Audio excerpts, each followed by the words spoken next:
What's going on, everybody? It's your boy Brandon Pettis here, aka Louis V Titan. Today we have the head-to-head tournament squared up for you. Another $100 up for grab for the outright winner. And I gotta say, I'm excited for this one. We got more champion ranked players in here. We got Undead returning. He's gonna defend his crown, and I'm honestly pretty excited. Also, another reason why I'm excited is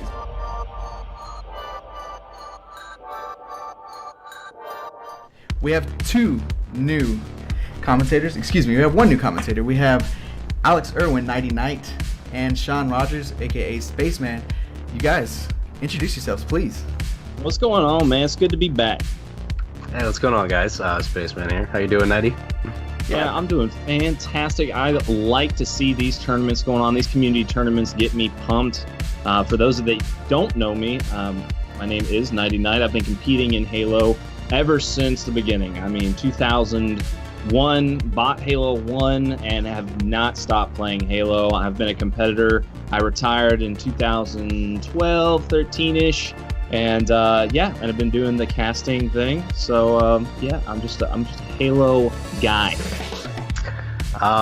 Unlike Nighty, I'm pretty trash at Halo, so I decided to be a commentator when I was young. Yeah, facts. He can attest to that. So Same. Yeah, my name's Spaceman. Commentator in Call of Duty World League, HCS, Gears of War, where some of you might know me from. So, I round out the non-thumbs part of the side. So, yeah, feeling good. The non-thumb. I love it. Yep, I gotta also say that I do believe Spaceman's got the best hair out of all the commentators in the esports arena. How long does that take you to put together, man? Usually about an hour. No way. Good Lord. Serious. You're trolling. Oh serious. my goodness. Please. I'm serious. Oh no. An hour, dude? Come on, man. Yeah, I gotta get your man card after that one, brother. Yeah. All right, fellas, I'm gonna take it away from y'all for just a second. Like I said, you guys, we got another round of head-to-head action here, and just to briefly explain this, as thorough as possible, that way there's no confusion, I got a little video that's squared up for you guys, and here it is right now. Let's dive into a thorough explanation of the head-to-head game mode. Essentially, it is a round-based 1v1 game mode. There are potentially 3 rounds per match. Each round is 3 minutes long, and the score to win one round is 5. When rounds begin, the map, including weapons and power-up, all reset. Speaking of power-up, it's called Sense. Picking up Sense will activate radar for a consistent 20 seconds, regardless of life or death. When it's all said and done, the player with the most kills wins. Win the first 2 rounds and the match is over. Split the first 2 rounds, and a third and final round is played. As mentioned earlier, the player with the most kills at the end of the match will win the match. In other words, you could win round 1, lose round 2, and win round 3 and still lose due to the overall kill count. Let's use the finals from our first head-to-head challenge as an example. Just like in this tournament, the winner is determined in the best of 3 matches, with each match on a different map. So match 1 of the finals was to be played on Fault Line, match 2 on Devotion, and if necessary, match 3 on Transgression. Just a brief description of the final. It featured Undead versus Lasers. Both were champion ranked players in the head-to-head playlist. Lasers was champion 2 and Undead was champion 9. Undead will win round 1 with a decisive 5-1 victory before time expires.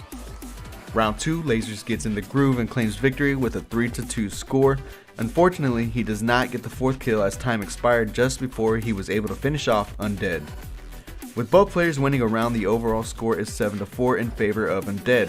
The third and final round of match 1 on Fault Line goes down to the last few seconds. Lasers wins the round with a score of 3-1, effectively winning 2 rounds to Undead's 1, but the overall score was 8-7, still in favor of Undead. Therefore, Undead is the winner of match 1 on Fault Line.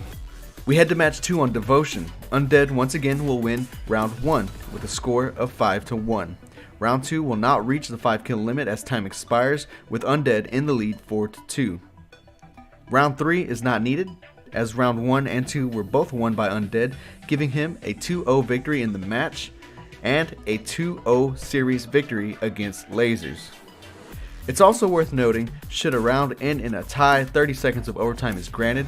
The match will end regardless of score after that 30 seconds or when a player reaches the 5 kill score limit. Yes, it is possible to tie a round if there is not a score leader when the 30 seconds of overtime expires. To sum it all up, breaking down each match on a map into 3 rounds helps the games keep moving at a fast pace. It also resets the power-up and power weapons to prevent players from using a power position to win an entire match. In my opinion, it's an excellent spin on the typical 1v1 game type, and we have Blaze and the folks up at 343 to thank for this rework of the game type.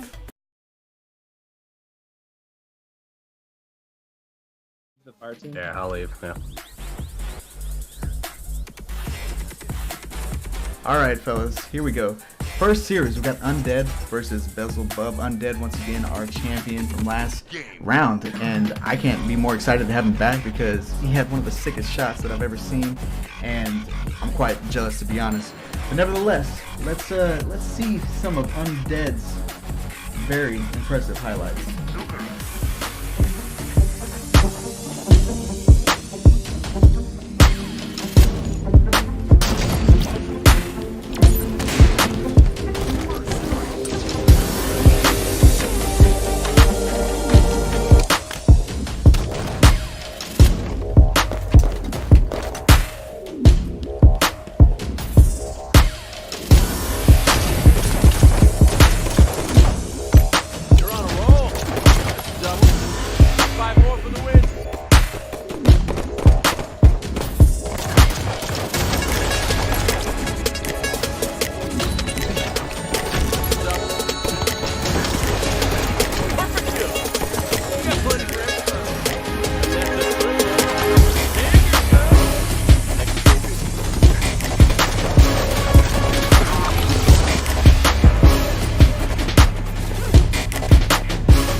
All right, we had a brief little technical difficulty to get over right there, but nevertheless, fellas, how are we feeling there, Nighty Night and the Spaceman?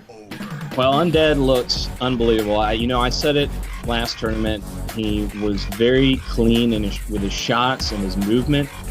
He made it clear what his strengths were early on and stuck to his guns. Like, he literally did not ever switch it up. He was always very aggressive. He was always trying to get the height advantage, and he was very accurate. He really never missed any of his last shots. Like when somebody was no shields, he usually was able to clean them up. Lasers gave him some trouble in the finals. Lasers was very good with his shot, but it came down to a lot of those pistol battles, and Undead was always the winner. So those highlights really showcase that. Yeah, Absolutely. and it's all about, comfortability, right? When a player's feeling comfortable not only with their shot but their movement as well, it takes a lot of pressure off of making yourself feel like you have to clutch up in the situations where the back of your mind's focused on moving around the map and reading it, and you can just sort of relax and just read the kills appropriately. So it'll be interesting to see, Nighty. I mean, it'll if his comfortability shines through in this second round, but it just all comes down to how players are feeling in the moment, and anything's possible. Absolutely, guys. Now, match 1, match 2, match 3. In this series, we got Devotion, These Walls, and Fault Line. Up next, we got a little bit of Devotion. Here we go. So, this right here, Sniper Sense Shotgun.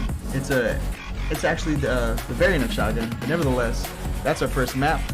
We're having a little look at the spawn points right now while the game is getting started. As soon as this gets ready to go, we are in this match, man.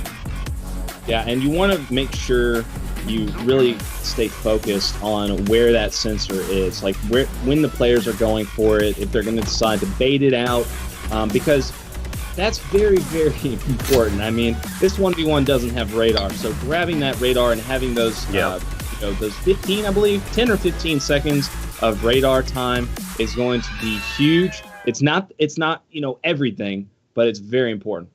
And it helps you clear out parts of the map, right? I mean, you can siphon off certain sections and watch through catwalks and stuff like that. And just even if you don't get any information, it gives you an understanding of where you're positioning and where exactly you need to be looking next. So if you don't feel like you're controlling the spawns as you should be, and you're losing the fight over the power weapons, at least you have an idea of what's going on around you, and then just read through the environment. So, Nighty, I just want to get a quick idea or prediction, if you will. What are you thinking? I mean, so last time, Undead won, but it was a little bit close in the first one, 8-7, and then the second match was 9-3. Do you think he's going to come back with that same magic here? Oh yeah, I mean this guy, looking at his track record, he actually doesn't play as much of the playlist as most of these guys, but I think it's because he's just so confident, and he might get a little bored with the playlist because it's not much of a challenge to him. He has like a lot of confidence. You see right there, he stays into that fight the entire way. That player does jump back out. That's nice, but look, you see Undead was able to grab some positioning and able to get away with this power weapon. So, he's always thinking 2 or 3 steps ahead. I think Undead is a very intelligent player with a lot of skill to back that up. Yeah, and it must be nice to feeling that confident before a game type. Goes for the beatdown. Well, he does clean up with the headshot, so he will hold on to that sniper. And now as he moves towards top mid, he's again looking right off the spawn, just watching for that nade check, and instead he gets aggressive, tries to go for the challenge. He is full red, so he has to back up. Nighty, are you seeing anything, a little bit predictable from him? Like you said, he likes to, stay inside the gunfight until the very last minute, then dip out. Is this just the way he plays? Is he always this confident? Yeah, he definitely is. He knows these maps really well. You see the movement right there is just real fluid. He knows exactly where he needs to go as soon as he's no shields to get away and to stay alive. He's got the sniper in his back pocket. He's got the light rifle. This is a good spot for him to be in. He just wants to make sure he's listening. Like, that's one of the big things that I noticed was a difference in him and other players is his ability to listen to the audio cues. Right there, he's not able to clean up that kill, which is very uncharacteristic. He does land the no-scope. He almost loses this player. Player's movement is all over the place, but he does get the kill. You can tell he's maybe still warming up a little bit. Yeah, some shaky shots, but I mean, we've all been a victim of that from time to time. Does land a body shot with that light rifle, so he at least has an idea. Speak for yourself, buddy. Hey, okay, I'm sorry. I'm sorry, my thumbs are not up to par lately, but again, still holds on to that sniper, so it is in his back pocket. Finally does connect with the headshot, so cleans him up 4-0. Again, one more kill will secure this first round. And then remember, it is first to 3, so he does find it with the beatdown. Nice kill on that killing spree. So he takes round number 1, and it seems like he's become just a little bit more comfortable, right? We talked about the comfortability being a factor. His shots have become less shaky as the round went on, and you could just tell he's feeling more aggressive. Well, something that I've always thought in my own gameplay as well as top players' gameplay is that you kind of use the first few moments against a new challenger as a way of seeing how they're playing that day. Yeah. So say you're playing against somebody that you usually practice against or you match against in online play, so maybe Beelzebub and Undead match together a lot.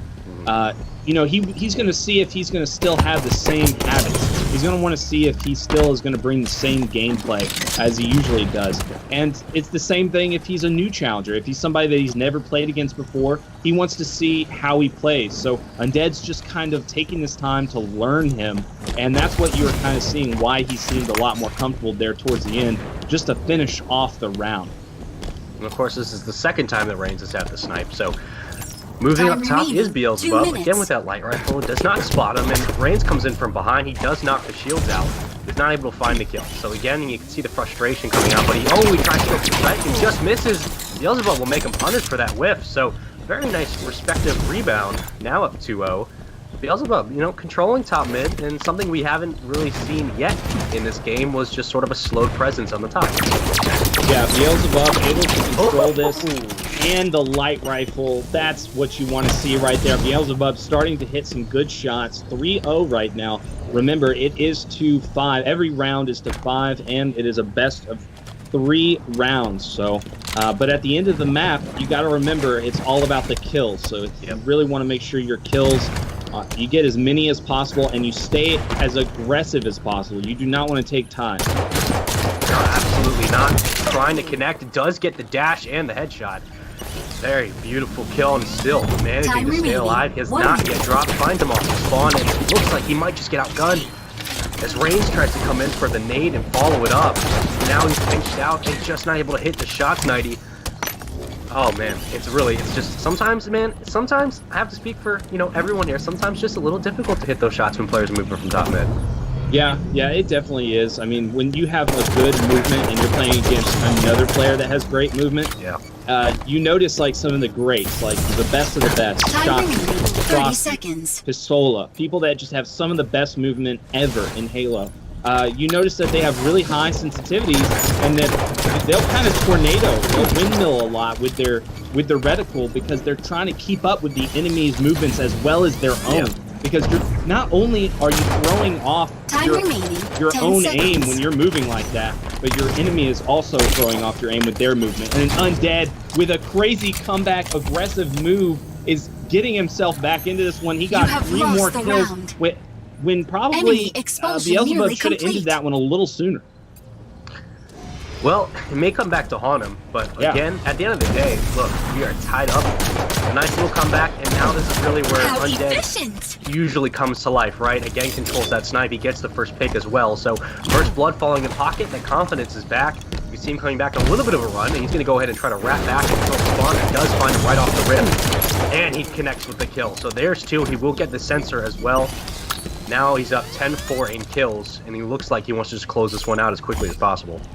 Yeah, and it's very, very important that you make sure you're always remembering that. Having that in the back of your head, knowing the score, making sure you know exactly what you need to be doing at all times. You need to be thinking 2 or 3 steps ahead in these 1v1s. These head-to-heads have a lot more going on than just what you see on the screen. Undead right now, this seems to be his favorite spot. He likes to kind of keep track of the top of the map. He wants to watch both of the portals. He wants to listen. remaining. He's very, 2 very good minutes. about listening, looking around. I remember last tournament, he was very good at just, landing the last shot onto Beelzebub. Very nice, very clutch job out of Undead here, and he's looking to end this one. Would be a sight of beauty to end up with the sniper does connect. Just needs one more to Exciting. finish it. He Game will take concluded. first. You So are he'll take victorious. game number 1. Now up 1-0. 90. We talked about it early. We said that he likes to just play aggressive and stay in those gunfights, and that's something that he did even with a power weapon like the snipe, which he controlled for about 90% of the game. I want to know from you, going into our second match, or second round, I should say, Beelzebub had a very nice pace going until it seemed like, I felt like Reigns kind of pulled back on the gas a little bit and was trying to play more, for information rather than sort of controlling top mid, even though he knew that Beelzebub might be in that area. Is there anything that you're looking to see differently out of Beelzebub going into this second game? Is there something that he needs to drastically change up? Yeah, he definitely needs to fight for power position a little bit more, because you notice that he was a lot more dominant whenever he had the high ground, or he had like the light rifle. He just felt a lot more comfortable in those situations. So if he can get there faster and he can just make those decisions a lot better, as well as staying accurate, I think that he'll have no problem in being able to take this next map, depending on how comfortable he is with it. I know that Undead is very good on this map. This was the first map that we watched him play in the last tournament, and Yeah. he went off. Like he stayed aggressive the entire game. He was just non-stop getting into gunfights with his enemies. So I look for Undead to do the same thing here. So if Beelzebub wants a chance, he needs to stick to getting height advantage. Like right now, immediately getting up top, because now Undead is going to just drop on top of him. But look at that, Beelzebub able to hit his shot. Undead flies out with the assault rifle, and that just was not the play to make. Nice job by Beelzebub. And I believe he did have a quick nade check there, so just utilizing it as much as possible. Again, using your resources. We talk about it all the time, right? In Halo, it's all about managing your resources. But again, still having the top shot is Reigns, so he's going to jump down, tries to go for the nade check, but no one's unfortunately going to be there. Now, it'll be interesting to see if he just goes for the sensor quickly and maybe tries to get a quick 10-15 seconds and try to push this out to a quick 2-3-0 lead if he could. But he is yet to pick up that snipe. So again, a much more slow gameplay that we've seen from both of these two. Now he does have the carbine for Beelzebub. So this is what we talked about, right? He does sort of have these faster weapons, tries to stay up top, but no, he loses the gunfight. A beautiful, perfect kill from Reigns, and he will grab that sensor. Yeah, and that's exactly what I was talking about earlier, is not going directly for the power item. The power-ups and the power weapons are very, very big. They pretty much are the deciding factor in any Halo title. But you also want to make sure you know the location of your enemy. And oh my gosh, Undead just laying down perfect shots for both of his kills. Last tournament, he was doing the exact same thing, just perfect after perfect. I'm going to be one of the first trades I think I've ever seen in Halo 5, so that's definitely a treat. Does connect with a shot, and a beautiful headshot right through the glare of the sun. It doesn't matter. He's got the double polarized lenses on. It's all good. Up now 3-2. Looking off the spawn, spots him, but doesn't want to waste the ammo. Now in front, a beautiful headshot. Reigns controlling top mid like he does so well. He's going to go ahead and just get a quick clip of that. Xbox, please record that. Looking for one more off the spawn. He doesn't able to find him, and I believe he did get headshotted. So while he tries to showboat, it looks like Beelzebub will pick up a kill. Now just down by 1. Yeah, and this is a really good setup for Beelzebub. He's at the top of the map. He's just waiting for Undead to show up, but Undead had a perfect placed grenade right under his feet, waiting for him. Undead really predicting him well. So far, it's just been Undead's unbelievably accurate pistol, right? Like, every time you see him in a fight, his pistol is just lethal, and that's super intimidating for Beelzebub. I'm sure Beelzebub is having a really hard time dealing with that. Right now, you see that he's kind of intimidated getting into that fight, but he held it together and was able to land the final shot, and that's what counts. Bringing out that aggression, something we love to see for him. Does pick up the BR, trying to connect with the shot. A little bit shaky, but it doesn't matter. The headshot connects, now up 2-0. Looking to tie this one up like he did in the previous match. So a bit of a mirroring situation, but nonetheless, you have to give your hat to him. Now going for the sensor, so he will have information, but Reigns is right behind him. I mean, he knows where he's at. He's trying to connect the kill. Another headshot and another kill for him. Now, still down by 1 kill, does have the snipe as well, and this is really where he's going to sort of move out and start watching these top cuts all the way down these ramps. So he's going to sort of get the high ground and just wait for this, for this information to unfold. So again, tries a quick pick, isn't able to no-scope him, but it doesn't matter for right now. Still alive, still has the power weapon. He may like to just back up with this one.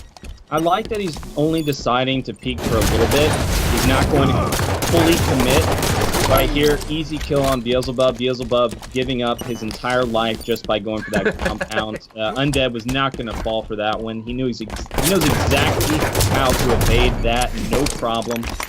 Very nice job by Beelzebub to be able to stay alive in this situation. Undead, I want to see popping off some no-scopes. Lands it, gonna be able to clean it up. 1 shot to the body with the snipe, and then 2 shots with the pistol to clean it up. No problem there for him. 3-2 lead here. Undead at a very good advantage over this sensor. He can just wait for this sensor to come up any moment, watch these hallways, and Beelzebub will just get taken out right away if he's not looking in the right spot. Misses his no-scope, but he's got a great pistol to boot, so he gets that out and finishes the job. How important is it, Nighty, to just have a mental image of the map, whether or not you're paying attention, right? I mean, how many times have we seen Reigns able to move throughout the map and just know, if I jump back, I'm going to be able to hit this ledge and get behind him. And it's just so important. It just makes the gunfight so much easier when you don't have to worry about your next move, when you're not thinking, 3 steps ahead because you've already thought about it a while ago. Still, trying to close out this game, does boost to the left, and trying to find a kill, and he gets the beat down and says, you know what, Brawler Medal, I'll take it. And he'll take this second round, and he will then move on into our later stages of this tournament. Nighty, anything unusual there, or are we just talking about quick work and just, another day in the office? Yeah, basically, Undead's just a very, very confident player in head-to-head. I'm hoping that he has a little bit more of a challenge in this tournament, because he definitely looked like he was dominant in the first one. But to go back and talk a little bit about your question about map movement, you want it to be autopilot. You want to have that in your brain at all times, down to the inches. You want to know exactly how many steps it takes to get behind cover, how far you can go out before you're in the dead zone, where once you sprint back and you thrust, a player can get a perfect 5-shot on you with a pistol. Or knowing that when you're weak, you need to back down. Having all of those angles in the back of your mind, that just comes from repetition. Playing the maps over and over and over again.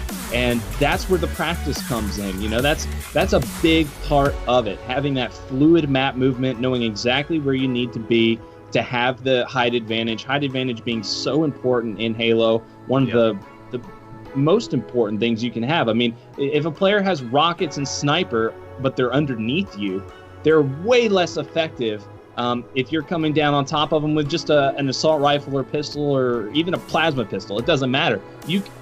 Height advantage is just the king. It's everything. Yep. Verticality is king in Halo. Just as we say that resources are everything, understanding the timings and the right moments to use it, verticality is so important. And I think that a lot of players sort of don't take that into consideration a lot of times in their gunfights. I mean, Reigns in a couple situations where it seemed like he was getting out of his groove. It really was because he felt like he had to play the low game for a while where he couldn't get his top shot back. Finally, when he did, he controlled snipe. He was able to sort of hover around and get quick 2 shots in, take down the shields, and then from there you're basically just playing a mental game, right? So again, like you said, the verticality is so important, and it's just important to make sure that players understand that at the end of the day. Yeah, and that was what was cool about the first map. It had portals that sent you straight up to the top of the map. But that was totally different on the second map. The second map was more about the ramps and having to loop around and make sure you're constantly getting around the map and trying to sneak your way up to the top. But Devotion was about the portals. The portals can send you straight up to the top of the map, and that definitely makes the map a lot different. Like, you can look at Transgression, which is map number 2 in this series, and it's very much the same way. You can just take a portal from the bottom of the map straight up to the top and just keep doing that, making that game happen. Yeah. And that's a fast way to get to the top of the map. But that's why I like maps where, it's very important about every little decision you make. Like, if you fall to the bottom of the map to chase a kill, that's a huge risk. It's a high risk, high reward type scenario. And it makes it very interesting. I got to give a shout out to a lot of the designers in the community for these maps. I really enjoy these maps. I played my first matchmaking in head-to-head today. I won it. It was on Transgression, and I really enjoyed. You're so good in this game. That's what I was waiting for. See, I didn't want to. I didn't want to. I didn't want to make it awkward. Man, you should be competing in these. What's going on? But give me a medal. But anyway, I know you guys should be competing, but hey, we got Lasers and Fear Me right here. Series 2 is getting started right now. Yeah, I love the designers. These guys have been making just incredible stuff. Lasers, though, I think he was Champion 2 for a while. I'm not sure if he's Champion 2 currently, but this guy has an incredible record in the 583 and 20. That is insane. But hey, Fear said, were you guys talking about him? Because I just put him in his place. Yeah, like, who cares about that record? He's never played me. Got the snipe as well, getting the sensor pop, so you'll have an understanding where he's at. Does miss the first shot. Trying to connect for the second. Does dip out a dodge, but again, he's completely shield bared down. Does connect on the kill. A beautiful jiggle shot. And he's able to connect now. Up 2-0. So again, first 1 to 5 kills. We'll take round number 1. Still a best of 3 in this game. Trying to connect with that spawn nade, but nothing connecting yet, 90. So it'll be interesting to see if this slows down. Usually we expect players to sort of play a mental part up here. That will find the kill. And he will get taken out, so Lazarus will pick up his first kill. Sean, did you just say jiggle shot? Time remaining 2 minutes. Did I? Is that not what it's called? What is a jiggle shot? Vocabulary! You've never heard of a jiggle shot? I mean, I've heard of a jello shot when I worked at the bar. See, if you take jiggle shots and you get them, precisely accurate, then you get, the rewards, the money, and then you can take some jello shots. But jiggle shot is when you sort of jiggle and dance around the bullets, you sort of matrix it, and you find a kill. Sorry that, you may be nice with the sticks, but I'm nice with the vocabulary. What's going on, Daddy? Okay, I'm gonna start using that one. I like it. I like it. But I kind of prefer the other one, which is twitch shot. When you get that nice little twitch. But anyways, Lasers here, landing some nice shots, but he does back down immediately, so that's a smart play. But Simply Fear Me gonna be able to just hold forward and finish that one up, showing him that he is not intimidated at all by the types of plays that he can make. But look at that, Lasers making him pay right there. Lasers is kind of starting to read his movements, and he's like, okay, this guy's going to be super confident. He's going to be very aggressive, so I can pretty much count on the fact that he's going to challenge me in pretty much every situation. Yeah, Lasers is basically just reading at this point, right? I mean, it seems like Fear's kind of hunting. He's on the prowl. But Lasers has been sort of playing reactionary gameplay. So again, it's just going to come down to connecting on those quick shots, and I think that's where Lasers may come in clutch. Again, he doesn't have to worry about the initial fight off the top, but he does spot him. He's able to knock down a couple shots, but here come the nades, and I believe he stuck him as well. He did. Now 4-3, a beautiful stick, and he knows it. Now just 1 kill away from closing out this first round. And he should have the height advantage as well, but he will get, just to phase the nade 90, and I believe that Fear knows he's here. Yeah, that might have produced a hit marker. You never know. Even if you don't take any damage, you can sometimes be hit by a grenade, and the hit marker will show up for the other player, which is very unfortunate for him right there. He would have gotten the jump on him. This is going to go into a 30-second overtime. This is going to be huge. That nade takes him out. That is going to be Lasers taking round number 1. Oh, man, that was so close. If Fear Me could have possibly got away right there, he could have really drawn that one out and possibly landed a lucky no-scope. So Lasers really clutching it up, coming up big. I think Fear Me really messed up when he decided to just go for the weapon. I think he should have just baited it out a little bit, maybe played his shields, regained his health a little bit better. Taking the time to make sure you have more shields can really change everything about a Halo game. And that comes down to, like, your composure. Nice no-scope by Lasers. That's but a stick from Fear Me, and that's going to let Fear Me hold the lead 2-1. Not only that, but he'll get off the spawn quicker as well, and it seems like he had more success when he controlled the top shot, but for now, he has to plummet down, and Lasers will take him out, and I believe he will get back up to that snipe as well, so he can drop down and sort of regain his bearings, but again, 2-2. Still too early to call, but, I mean, you have to think that Fear's going to start thinking about playing that verticality game, right? I mean, he does tag him, but I just don't think maybe you push down here. Maybe just play that uptight spot, but here comes the nade, not able to check, but what he actually does, and he's going to pull out the AR. Now he has to back up. Lasers in a very precarious situation, and Fear's going to go ahead and just say, you know what, let's just regroup and play this differently. Trying to connect on the shot. No, Laser's just too strong. Centering on point, up 3-2. Oh, man. In that scenario where you're up close and personal with your opponent, Lasers was very, very smart. He listened to where where the other guy was, and he was making sure he got out his assault rifle when he needed to when he was weak. And then he got out his pistol at the very last second. Nice trade there by Lasers when he had the height disadvantage, 4-3 there. But yeah, just really, really intelligent plays out of Lasers so far. Fear trying to bring this one back and tie it up, and he jumps down, able to take down the shields and avoids the nade. Last shot metal to him. Nice snipe pickup as well, so now 4-4. And it looks like Laser's going to go ahead and pick up that radar. So again, he has it. Signal boost coming in, but Simply still has the snipe, and I don't believe it. Well, they don't have yet any information on where the other player was. If only they knew. They were just cross lines away. He spots him. Fear dipping out of dodge with that snipe. And right now, Laser's going on the hunt. Yeah, I think Lasers should have really pushed that a lot faster, not let him get his shields back, because he had him on his radar, he knew exactly where he was. But look at this, he's deciding to take the challenge, and he wins it. Lasers with a huge height disadvantage in the trenches, pops back out with all the confidence in the world, and is able to land that headshot onto Fear Me. Beautiful shots. Beautiful shots will win you the game. I know we talked about verticality and having the height advantage as well, but at the end of the day, score 10-8, and Lasers lives up to his name, played that beautifully, was not afraid to challenge, and I was thinking, okay, maybe Fear will switch to the snipe when his ammo runs out, but it's just those kind of minute details will always be 20/20 in hindsight. So, Lasers, 583 wins. I mean, he's gotta just be like what we talked about earlier with Reigns, right? Knowing the maps inside and out, knowing the little timings that you can hit. And at the end of the day, he's hitting his shot and he's hitting it clean. So that's going to be very dangerous going into game number 2. If I'm a betting man, I got to say that Lasers is going to close this one out. But 90, I mean, what are you thinking? What are you seeing?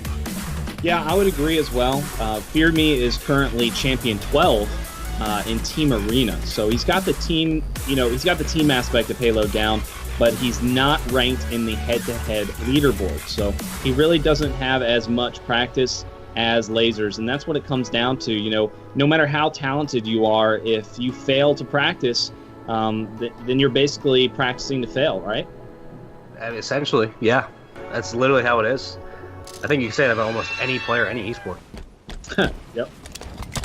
Starting out board with the snipe, not able to connect, and I believe that, so we have a 2 snipes out as well, and then Nate should come in, and all shields will be down. He has to back up, he's got no choice but to, and lasers will get taken out, so Fear off the start, not only get the ammo dump as well, still control snipe, and a bit of a miss nade, but I know he's trying to go for the insta, it does not connect off the start, but Laser's going to go ahead and say, you know what, that's fine, I'll grab that signal boost, and we'll play this one a little bit slower.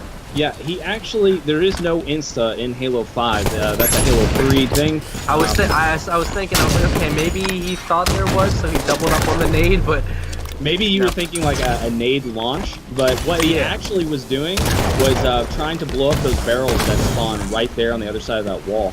That way he's able to walk out there and not have to worry about getting blown up. 200 IQ. 200 IQ. Yeah, so really, really advanced stuff. As the sniper as well, trying to find the kill, not able to do so, does tag him up though. Trades going back and forth, lasers, just evades the snipe, but he gets the headshot.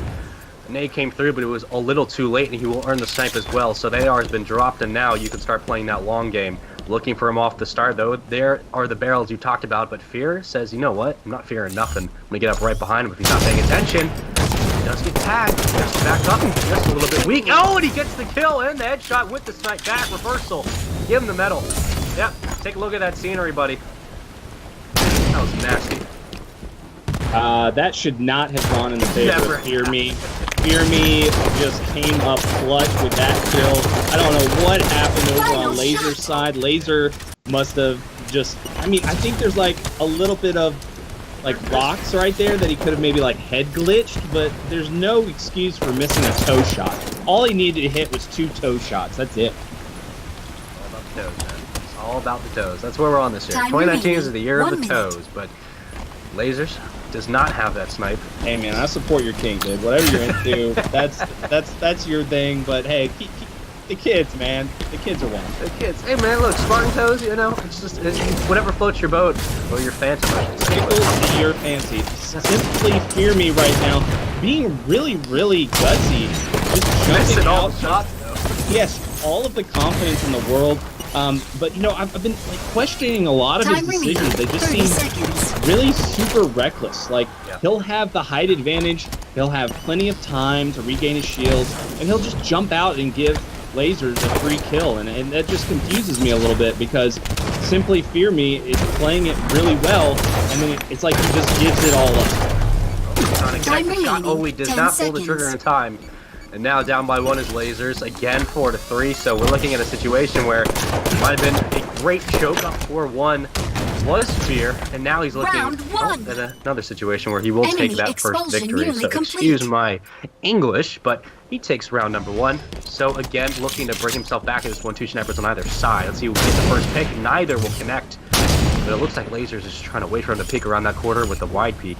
Maybe throw some shoulders, but no one just connecting just yet. That nade comes through, and here comes the gunfight. Laser's able to connect, he dips out of dodge, he won't get the signal, decides to burn it. I do like the decision, and he's able to escape, but he has to know he's coming right through. Oh, he just runs around the side! Fisticuffs. And they trade. So that was very anticlimactic. Hey, sometimes the best you can do or hope for is to get out of a situation with a trade. Big plays being made by both players here. We've got money on the line. Big stick, another trade. I love the predictive nade. I love it. It's all about the toes, man. It's all about, I told you! It's all about the toes. He's trying to connect again. Shields down. Needs to play his life. Does not know he's running from the right, and he spots him with a beautiful timing. Does get the perfect kill. Nice shots from him, up 3-2. Gonna go ahead and regain his balance. Fear coming off spawn. Maybe he'll elect to control that top shot again. Was up 4-1 in the previous round, but unfortunately did lose it. Now 148 left on that ticker. Fear trying to spot him, and here comes the weight game. So again, it's going to come down to these quick engagements where maybe these trades start to, you know, not be a benefit for Fear. And he has to start wondering, maybe I have to become more aggressive. Sean, did you just say ticker? Ticker. Never heard of a ticker? Am I just bringing all the vocabulary? I've heard of a heart being a ticker. Like, oh, my bum ticker. but I like it, man. The timer, the clock, that is now the ticker. I'm spending too much time around Colin. That's what it's gotta be. All his settings are coming to me now. Not able to find the kill. Another trade! This is unfair. This is not okay. Another trade, but still Lasers up 4-3, 105 left on your time counting device. Time remaining. 1 minute. Find the shots down range, and both players will have low shields, but again, back to an even spread. Trying to see if we can connect on their shot. No perfect kills here. Nades come out. Laser's able to stay alive, and we just know he's right behind the corner. Oh no! To finish the kill. Now 4-4 with 42 seconds left. And now this can go to a 30-second overtime, but Fear Me does not want to end it like that. He's going to land the first snipe shot. He's going to fly in here, see if he can land some nades off. He does get the shots, and he cleans it up. Lasers there with a brilliant play, but Fear Me was just too good. Tied 1-1 now, going into game number 3, so this is the decisive one. I don't know, man. Look, Laser shot's been on point, but Fear Me struggling a little bit when it comes to closing out these rounds, as well as what we said, controlling the top shot. But he looked a little bit more comfortable in the latter part of that game. Going into map number 3, I want to know what you're thinking, Nighty. I honestly think this could be anybody's game. If Fear is able to control the top shot, like we said, he doesn't play towards bottom A. He's not a roamer. Plays reactionary like Lasers has been doing. I think he'll take this one. Yeah, I think that they're very, very even in their skill. But you got to give the advantage to Lasers. He knows the maps better. He just has that repetition down. He's got the habits of playing head-to-head. So unless Simply Fear Me has been playing on an alt account and has hundreds of wins, or maybe he's been playing customs with these guys like Lasers, this is his practice noob. We don't know. They could be practice noobs, and maybe Simply Fear Me is playing against his brother. These guys could be brothers. If I'm not mistaken, Undead and Fear Me know each other. They play together often. And I just got word from our producer that Fear Me is the practice noob of our former champion Undead. So there you go. So he's got to have at least something up his sleeve that we don't yet know about. So it'll be interesting to see if they find each other in the finals. That would be quite a treat for everyone involved. But Fear Me off the start, going for that nade check. Completely red now, no shield to give. And yeah, he's going to run right into a nade if he's not careful. Laser's trying to connect. He pulls out the AR. We've seen him do this a lot, Nighty. And I want to know what you're thinking, because one of the most brilliant minds Halo's ever seen. What are you thinking when, this AR gets pulled out constantly? I do like it when it comes up close, but do you think that maybe it'll become a bad habit when we move to the later part of this tournament? I don't know if you have much experience with the Halo 5 assault rifle, but that thing shreds. It is it is an amazing weapon to have and to use, and I think he pulled it out at just the right moment right there. Now, I gotta say, that Fear Me almost had that headshot with the pistol. I think he barely missed the chin. Yeah. That hitbox was almost a headshot with the pistol. So he was hitting some great shots, but that assault rifle, you can just be a lot more aggressive with it and not have to worry about staying so accurate. But Lasers now, he has the height advantage. Never mind. He's just going to drop to the bottom of the map. He has the sniper, and now look what he's doing. He's just listening to exactly where Fear Me is going, and he knows exactly where to come out because he was just, making sure to play those audio cues. That's a very smart decision to make in a 1v1. He lands the no-scope, the high, the probability of hitting a no-scope or hitting a body shot in this game is just super high. There's very strong auto aim in Halo 5. Well, I know players like me can absolutely use it because we are struggling out here, but staying alive from those nade checks. Oh, he does get tagged, so he has to dip out. He knows he's pinched, Simply able to come in for the kill, so now he finds himself on the board. We'll pick up that plasma pistol, so the noob combo coming out, but maybe he will get picked off from the side. He just does not. Oh my god, what is happening? None of them know. None of them know what just happened. They're confused. Gonna go ahead and pick up the signal boost, and now they're gonna have some information. So instead of listening now, Simply's gonna say, you know what? I'm gonna run right through that platform 9 3/4 and try to challenge him on the other side. See if you can pick him up off the rip. Alright, let's see if he can Harry Potter this command. Right now, Lasers does not do it. He almost comes up clutch. Not able to land the final shot. That is the most important one that you gotta hit. Lasers here getting 4 shots put into him. Fear Me just staying on him right now. Look at him. He is hunting him down. He is just... Oh, I love that little angle right there through the ramp. Very, very nice. Very innovative out of the builders. Shout out to them. 3-2 here in the favor of Lasers. Got 15 seconds left on the clock. Is Lasers just going to play the clock, or is he going to stay aggressive? It looks like he's getting the new combo out. He's just going to stay aggressive. I like what I see right now. Trying to connect on the shot. Oh, it just finds the head. Now tied 3-3 with 2 seconds left, so Overtime. nice 30-second overtime will come in, and they will have another chance to try to close this game out. New combo again, now charging and waiting. He knows he's right around the corner. He does tag him and gets the kill. Beautiful. Classic Halo of the Age is going to go ahead and screen record that. I would too. Now 4-3 with 10 seconds left, so it's an interesting. So I would. That's the highlight of my game right there. But if I don't find a quick kill right off the start, I'm just dipping out, playing my life, taking this round as I can. That's exactly what it's going to do. No need to challenge. And he will take round number 1. So Fear coming through, making him look like Spaceman knows what he's talking about. Round 1 to him. Lasers, is there anything you're seeing, Nighty, that's a little bit jarring or out of the ordinary? Well, I think what it comes down to is just execution. I think Lasers has better movement. I think he has better plans as far as the way he's, taking a lot of the situations. But Fear Me is just really keeping the pressure the entire game. He's making sure he holds down the pressure onto Lasers, and Lasers is getting a little choked up about it. He's getting like. He's starting to just fold under the pressure. He's not able to hang with Fear Me, knowing that there is money on the line. Looks like he was not able to connect on just the check. Fear still with that sniper. Oh, and he just misses the no-scope now, trying to back up. He knows he's getting pushed. And you know what? He says, I'm going for the ground pound, and I'm going to go ahead and try to pick up the kill. Lasers had no ability to move out of that, and he gets punished for it. Again, now up 1-0. He still has the snipe as well as the high advantage. Oh, he just pushed the second shot as well. Completely. Shields down, all red.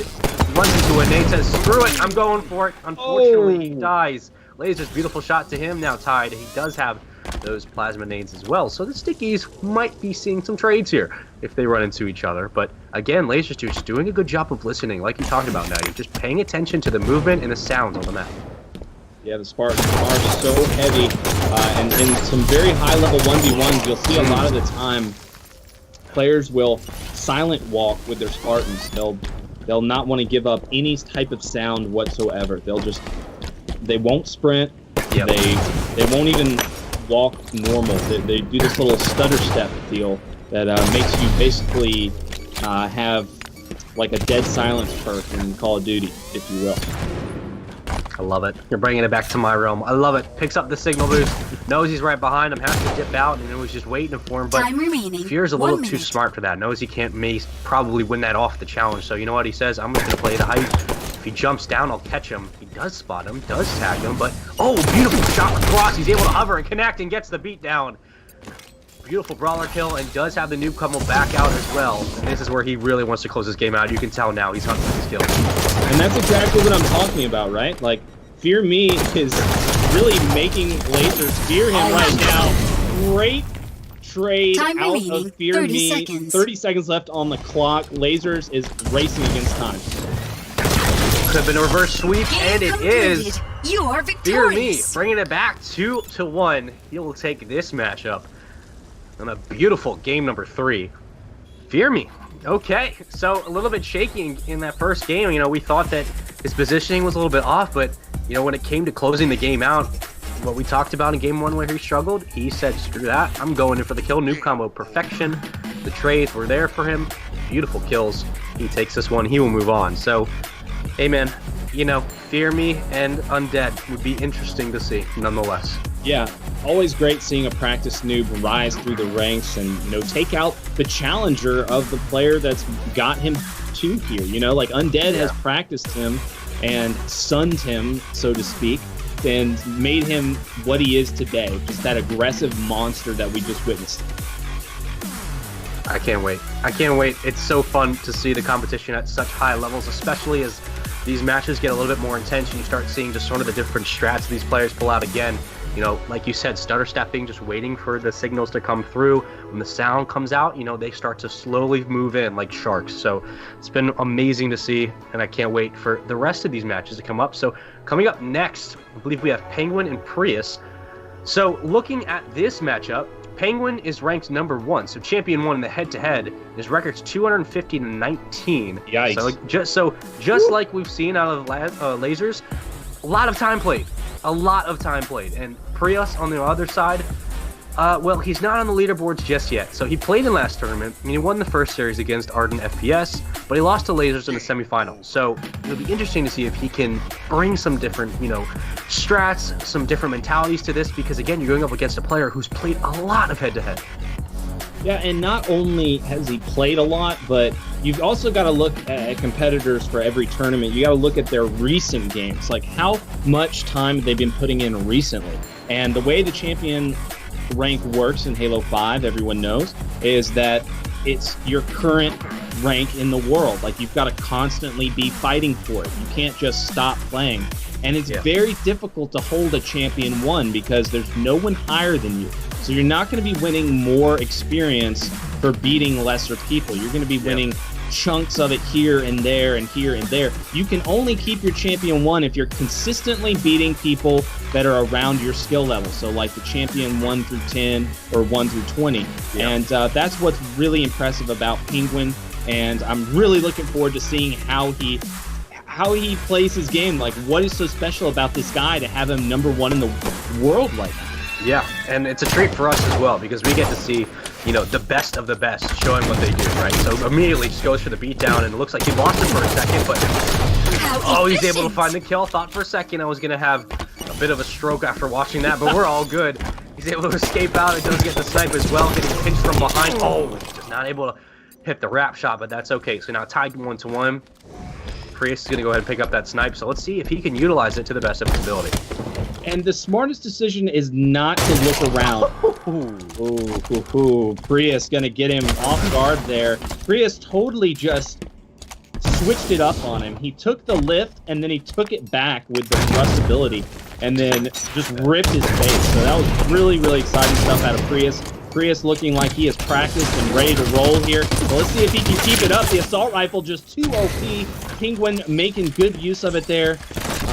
I don't know if you guys are aware, but there are professional Halo players out there, and one of the best in the world is named Penguin. So it's interesting to see that we have a Penguin here with so much talent as well. It just seems to be one of those names. I even knew a few guys back in the Halo 3 days that were very talented named Penguin. So it's just something about aquatic animals, man. I don't know. It's just people have they get the gun skill. So it'll be interesting to see if he can live up to the Penguin name. But so far he's doing a good job, up 4-2. Trying to get that finish out this round quickly. He's able to get the headshot, so no problems doing it. Now up 1-0 in a very, it seems like 45-second round, but nonetheless, interesting to see right off the start. I want to stick on board with Prius because he did come in hot right off the rip. Right? He picked up the sniper, was able to find a quick kill and just made it out. But again, losing that perfect kill gunfight. Penguin again, a beautiful shot from him. Dips onto the outskirts and now back towards middle map. So living up to his name so far, Nighty. It's he's number 1 in the world. Not too surprising what he's doing right now. Yeah, and if you're looking at Prius's positioning, he's making it very easy for Penguin. Penguin is not having a hard time at all. He doesn't feel pressured. He doesn't feel like there's any issue with him just kind of taking these fights any which way he wants. Right here, this is a good push by Prius, but he was unable to connect with both grenades. Those grenades were very important. He needed to put those directly under Penguin's feet, but he missed both of them, and now that puts Penguin in a very good position. He's still keeping the middle of the map. He still has height advantage. You see he goes over Prius's head, and he should be able to win this one. Easy does it for Penguin. He's up 3-0. He's going to grab this sniper. He needs to learn right away that he needs to get the heck out of there. Good for him. He's going to get out, make sure to keep his life. Does not connect with the first no-scope. Going to make sure to stay alive here. Lines it up and connects. Yeah, that's disgusting. And well, this game's almost done. It dusted. Shut up, Spaceman. That's a killing spree. A nice, beautiful headshot. And that's game number 1. So, Penguin wasting no time in what seemed like, a minute 30 in both rounds. So, easy pickings, 10-2 is your final score. So, Penguin, man, you're living up to your name. Ranked number 1.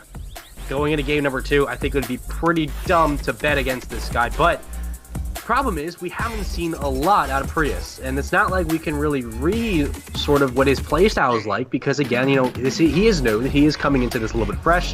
He's not on the leaderboards, but I was expecting to see just a little bit more. So hopefully in game number 2, we will see, you know, some of what his capabilities are, and how does he adjust to Penguin. Like you said, Nighty, Penguin didn't really have any strange gunfights. I mean, he's sort of dictating the pace of the game, and it really came down to just Prius's positioning. So maybe moving into map number 2, we see something different.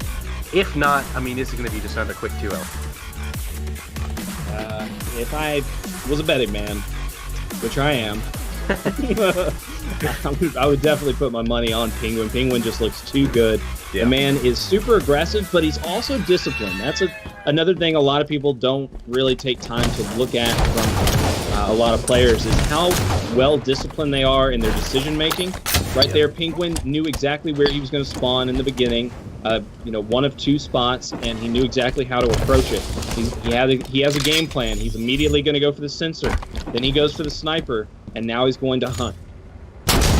Oh, just misses. I believe he got the clavicle bone on him. He does find the kill as well. So beautiful kill. But now coming in, going to wrap back to his spawn, and again, just play that top shot. So still has the snipe, and now Prius is going to have to slow it down a little bit. So it'd be interesting to see if he pulls out some of the strats we saw last game, where maybe he plays slower, learn, you know, not learn, excuse me, wait for some information to unfold sensory-wise, start playing with your ears, you know, sort of reading the map through the sounds, but I don't know if he knows that Penguin's right around the corner, and he should. He does get connected with the shot, and no, Penguin comes in and evades the nade and gets the kill. Now 1 bullet left. Let's see if he can make the most of it. But again, just utilizing these resources so well, and just misses the headshot. 2 minutes. And Penguin again toying with him like he does so well. Penguin down some shots, but he knows he has that height advantage. He's just going to stay in the fight and just keep his eyes on Prius.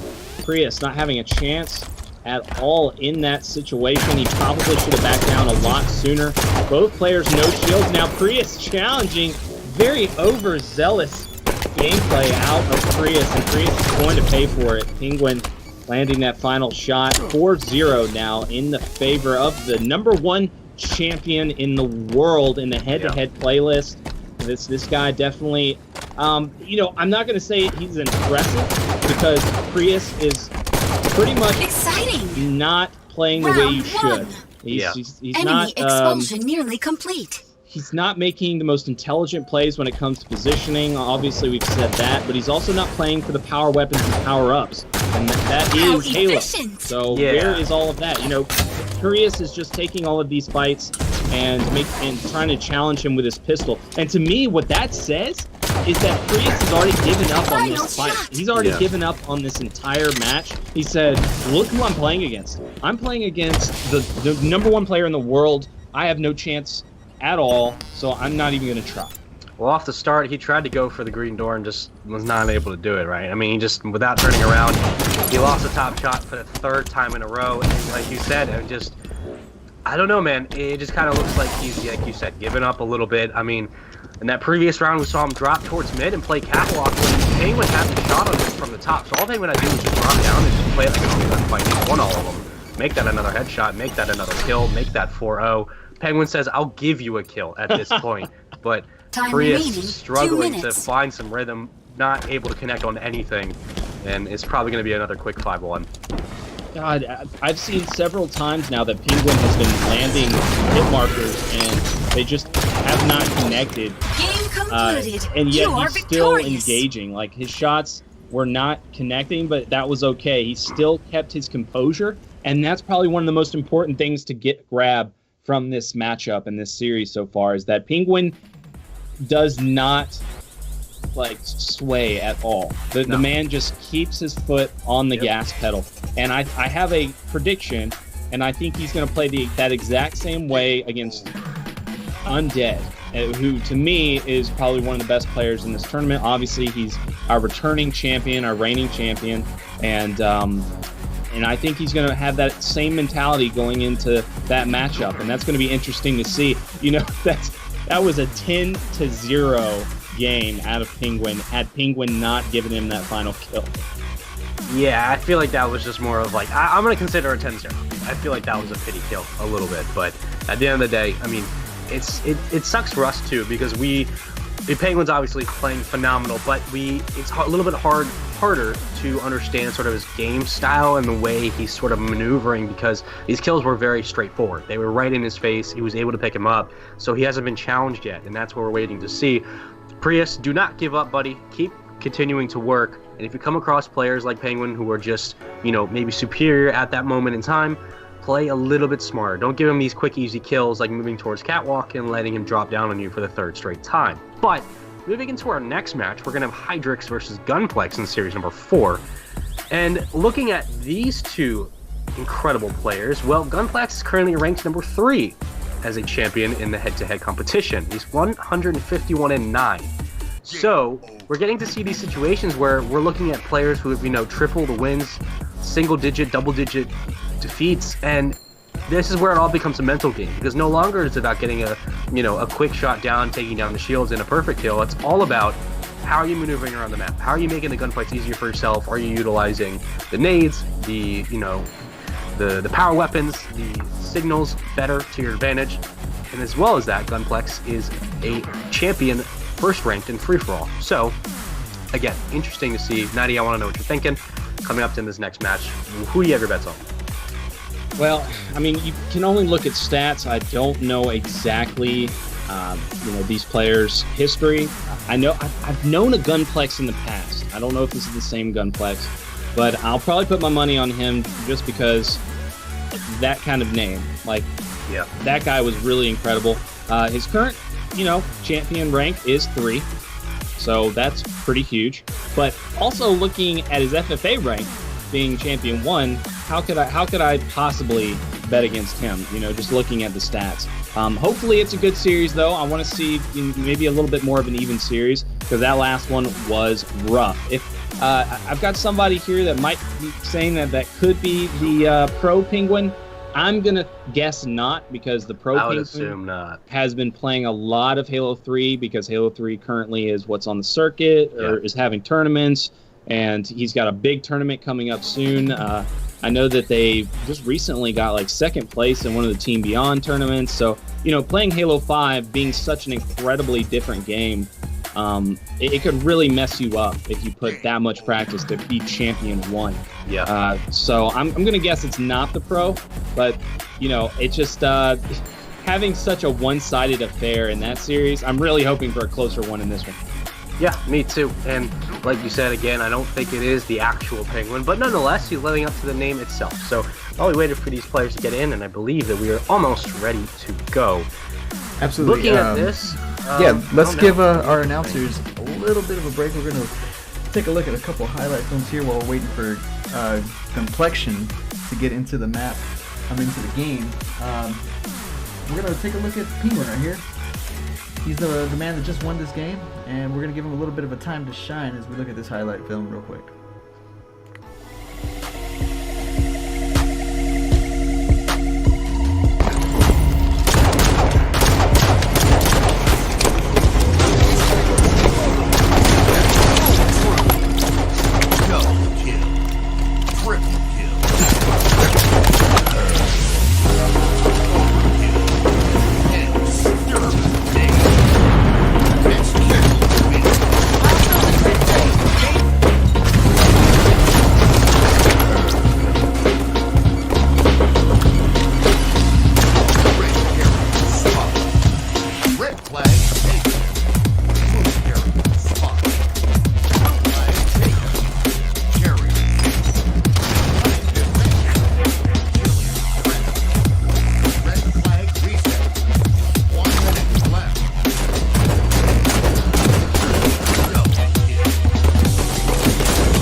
We are back on air, everybody.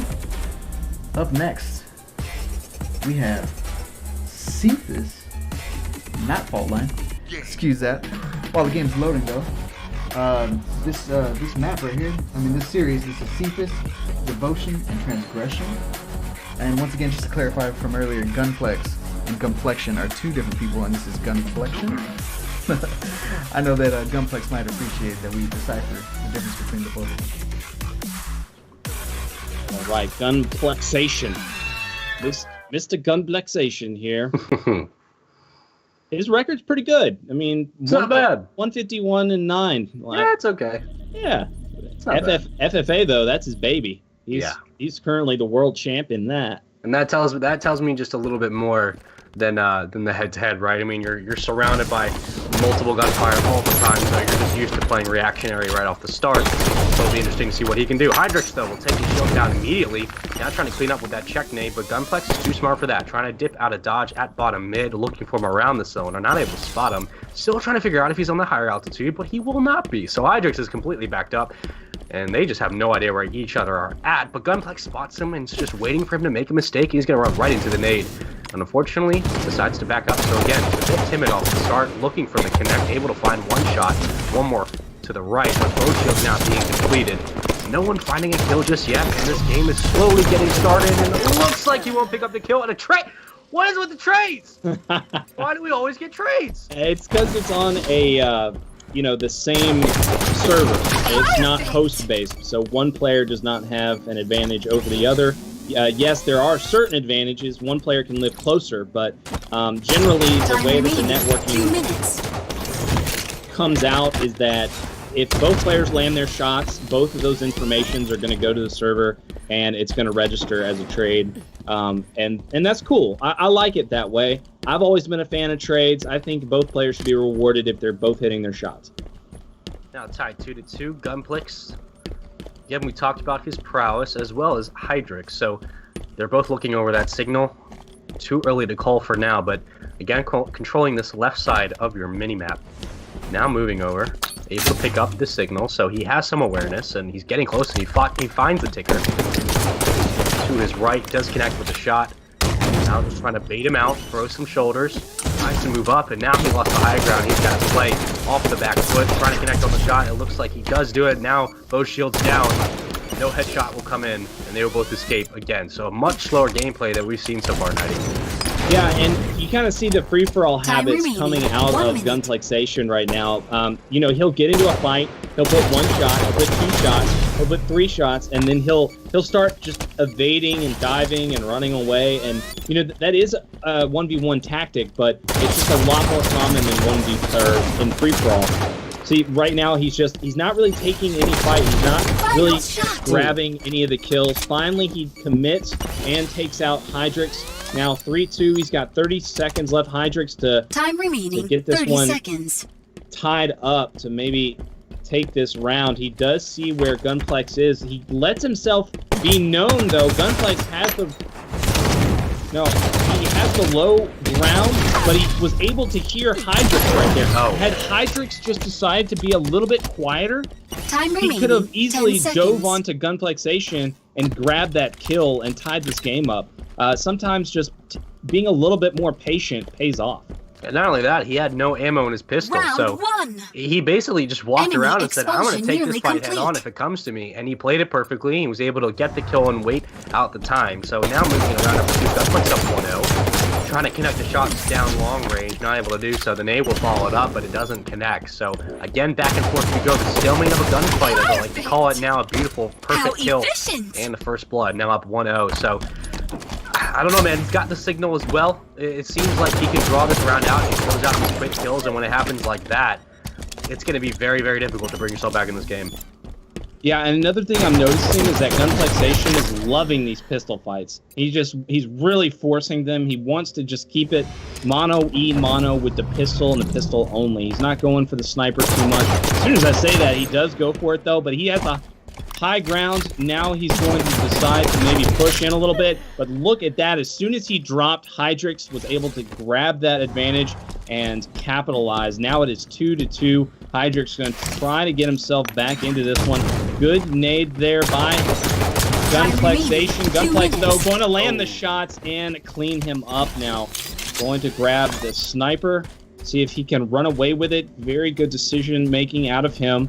Wants to make sure that Hydrix doesn't know exactly where he's going. He does land the body shot. He lands two back-to-back. Oh, that was dirty. That was just dirty. Staying alive with it as well. moving his way around the map. He's going to go for the snipe, able to connect, looking for the second to clean it up. He needs to stay down, but he's trying to go for the challenge. Like you said, a little bit overzealous, but nonetheless, Gunplex staying alive and maneuvering perfectly. See if we pick up the final kill. Hydrix doing his best to try and move around these shots, but he's so red, so weak. He does somehow find the kill. Now, 3-4, down by 1. Still trying to stay alive, and I believe he's going to pick up that light rifle. He will.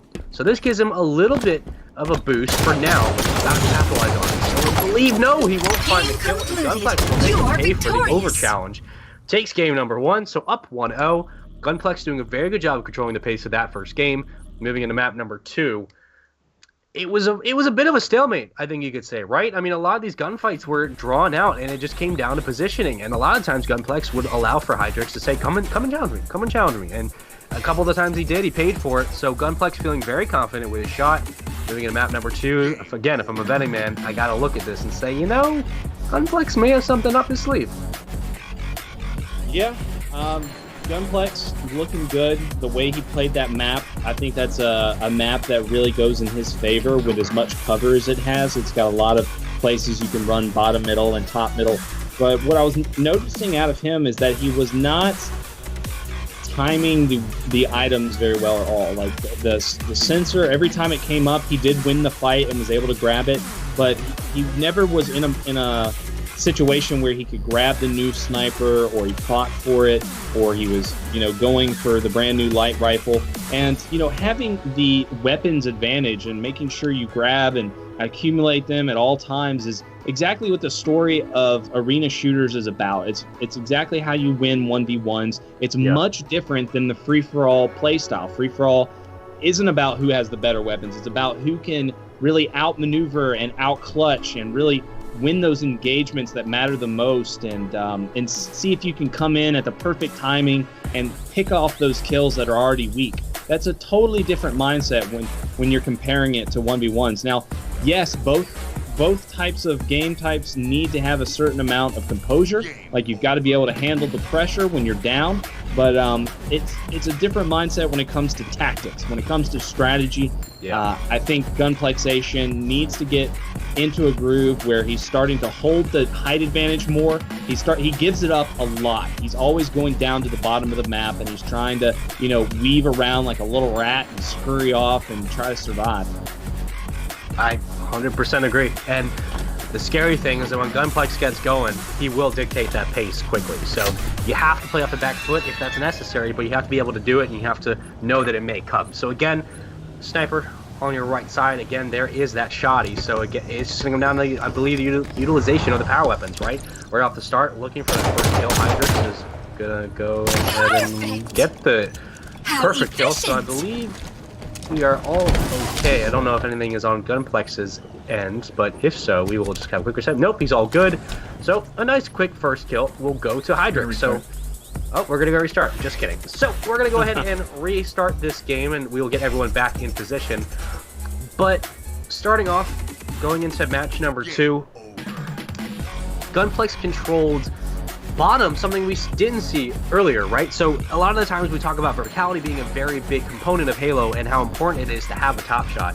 Gunplex was roaming down bottom mid and roaming around these pillars so effortlessly, and he was getting the kills without the height advantage. So do you think that coming into a map where we harp on the idea of controlling a top shot, do you think that coming into a map like this, it will play to his benefit because now he feels comfortable enough to play at a disadvantage? Yeah, I don't think that's exactly the case. I think he has a better understanding of his opponent, Hydrix. I think he knows exactly what not to do now to fall for that, that situation where he gets Hydrix weak, and then all of a sudden Hydrix pops back out with height advantage and is able to get that easy 5 before Gunplex can even reset and get his reticle back up. He's in the middle of a sprint, and he's already headed towards Hydrix, and Hydrix is still set up with the shot perfectly aimed out, and it's got a very fast kill time. The pistol kills you almost instantly, so if you make any type of mistake, it's going to ruin your day. Yeah, 100%. And it's all about not making mistakes at the end of the day. when it comes down to it, these rounds and these kills do come down to just, perfecting your craft. And a lot of the times we do see players make small mistakes, like we saw in that previous match with Prius, where a couple of times he had a questionable movement around the map, and he would jump towards, middle map, he would move along the catwalk and gave up his entire positioning to secure the bullets around his lower half. So again, be interesting to see, but we're going to go ahead and make sure the players are able to get into the game and into the lobby. And while we take care of that, We're gonna look at a gun we collection? may have some highlights. Yeah, a little highlights on the gun collection. Yeah, while let's we check wait. out some gun clips.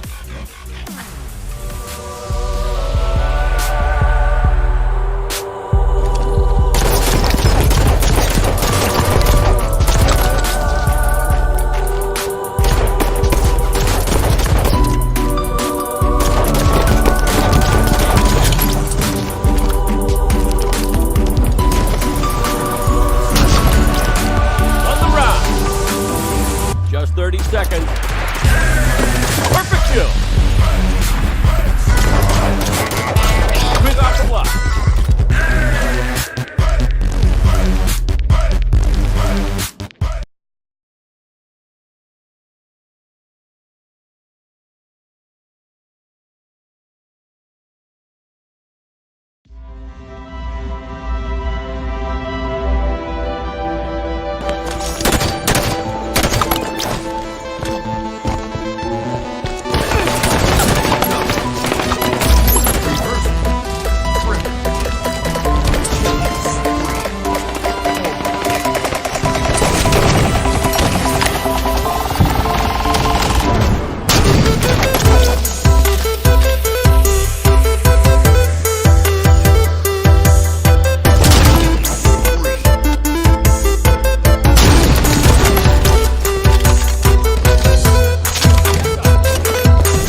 Alright, I apologize for the technical difficulties, but nevertheless, we're getting underway again.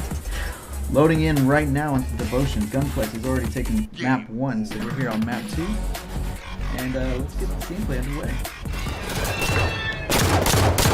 Alright, starting off the top, Efficient. Hydrix again, doing a little bit of a repeat that we saw before. The reset does find the first kill and the snipe, so nothing has changed drastically too far just yet. And right off the start, oh, he's going to get the beautiful turn and a nice headshot. The snapshot comes in, and he will get the second kill. So now it's 2-0, and finds a right off the second start again. So coming through those barriers and running right through the teleporter, I mean, every single time he's been met with gunfire. But finally, it slows down just a bit, and Gunplex will get his composition back. And he does have the signal boost as well. So this is where he can make it to slow it down. No, Hydrix, God, every time. That snipe just too deadly, 90. Yeah, and I don't know if you've witnessed it or not, but in a lot of Halo games, you'll see that the death screen is a massive, massive part of competitive Halo. You'll see the players just stand still for a second and really not give up their location or Time their remaining. trajectory 2 minutes. or which angle that they're going to be headed in right away. They're going to just stand over their bodies a little while and maybe even switch it up because that information is just vital to the next kill. And that's exactly what we just saw. We saw a grenade waiting for that player through the portal, and he was able to just clean him up, no problem. And that was all from that death cam. Hydrix still on the hunt now, does have a height advantage as well, but here comes Gunflex trying to even out the scoreline, not able to do so. Hydrix, another beautiful kill, up 4-1, just needs one more, and he does have that shotty as well. So this is where it gets a little bit dangerous, expecting to maybe close this out. He's able to connect the shots, and he dips out of the teleporter, just able to do so, and Gunflex says, I'm not going to challenge, I'm going to wait for you to come back into my sights and maybe rotate through top mid, but he doesn't spot him, going for the nade check. It will not connect. But now Hydrix has an idea of what Gunflex is. So this is perfect information, and he will pick You up the have kill. So lost the Hydrix round. taking out round number You are 1 very facing quickly. elimination. And he wants to rebound from that first game where he played a little bit slow. And this is exactly what I was talking about earlier in the tournament, is that with the portals on the map, it's going to give the advantage to Hydrix, because Hydrix might just be a little bit more comfortable with the idea of going down to the bottom and then straight to the top. Whereas Gunplex was more of a player that liked to play around obstacles. He liked to, make sure that he was dipping and dodging around corners. And now Gunplex is probably just a little flustered. He's not really holding it down at the top of the map like Hydrix is. Hydrix is doing a great job at just taking a few shots of damage to his shields, watching his portals, and just playing this very, very slow, doing a very good job at that. Now the sensor is up, but he's just going to keep watching Gunplex's aggression, seeing where he's going to go. I bet Hydrix possibly could have cleaned that kill up no problem if he was a little bit more aggressive, but he's Time just playing remaining. it safe. 2 minutes. Yeah, I was expecting him to kind of move in and clean up that kill, but nonetheless, that signal's now up. So he's going to spot him again right off the right side, and he's going to say, you know what, play my life, get this extra bit of information. I don't have anything I have to risk at this point. Still has the shotty in the back pocket, so maybe he elects to use it if it comes to that route. But again, spotting him, he gets the first pick and the perfect kill. He now comes through up 2-1, and he has the height advantage as well. So coming off spawn, gonna immediately watch for him right off the rip, spots him, dips out, watches those bullets coming over, knows the nade check will come in, and says, I'm gonna wait for you to push right around into my sights. But right now, no one biting just yet, and Gunplex misses the jump.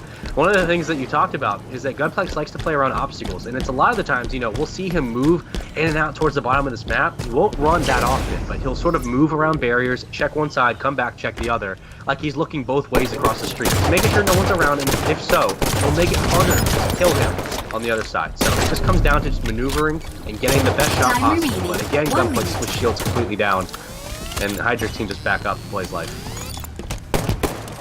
Like the scatter shot here, going to use that for defensive purposes only. He waits for that player to get into his line of sight. Hydrix letting Gunplex go way too many times. I'm not sure what that entire play was about.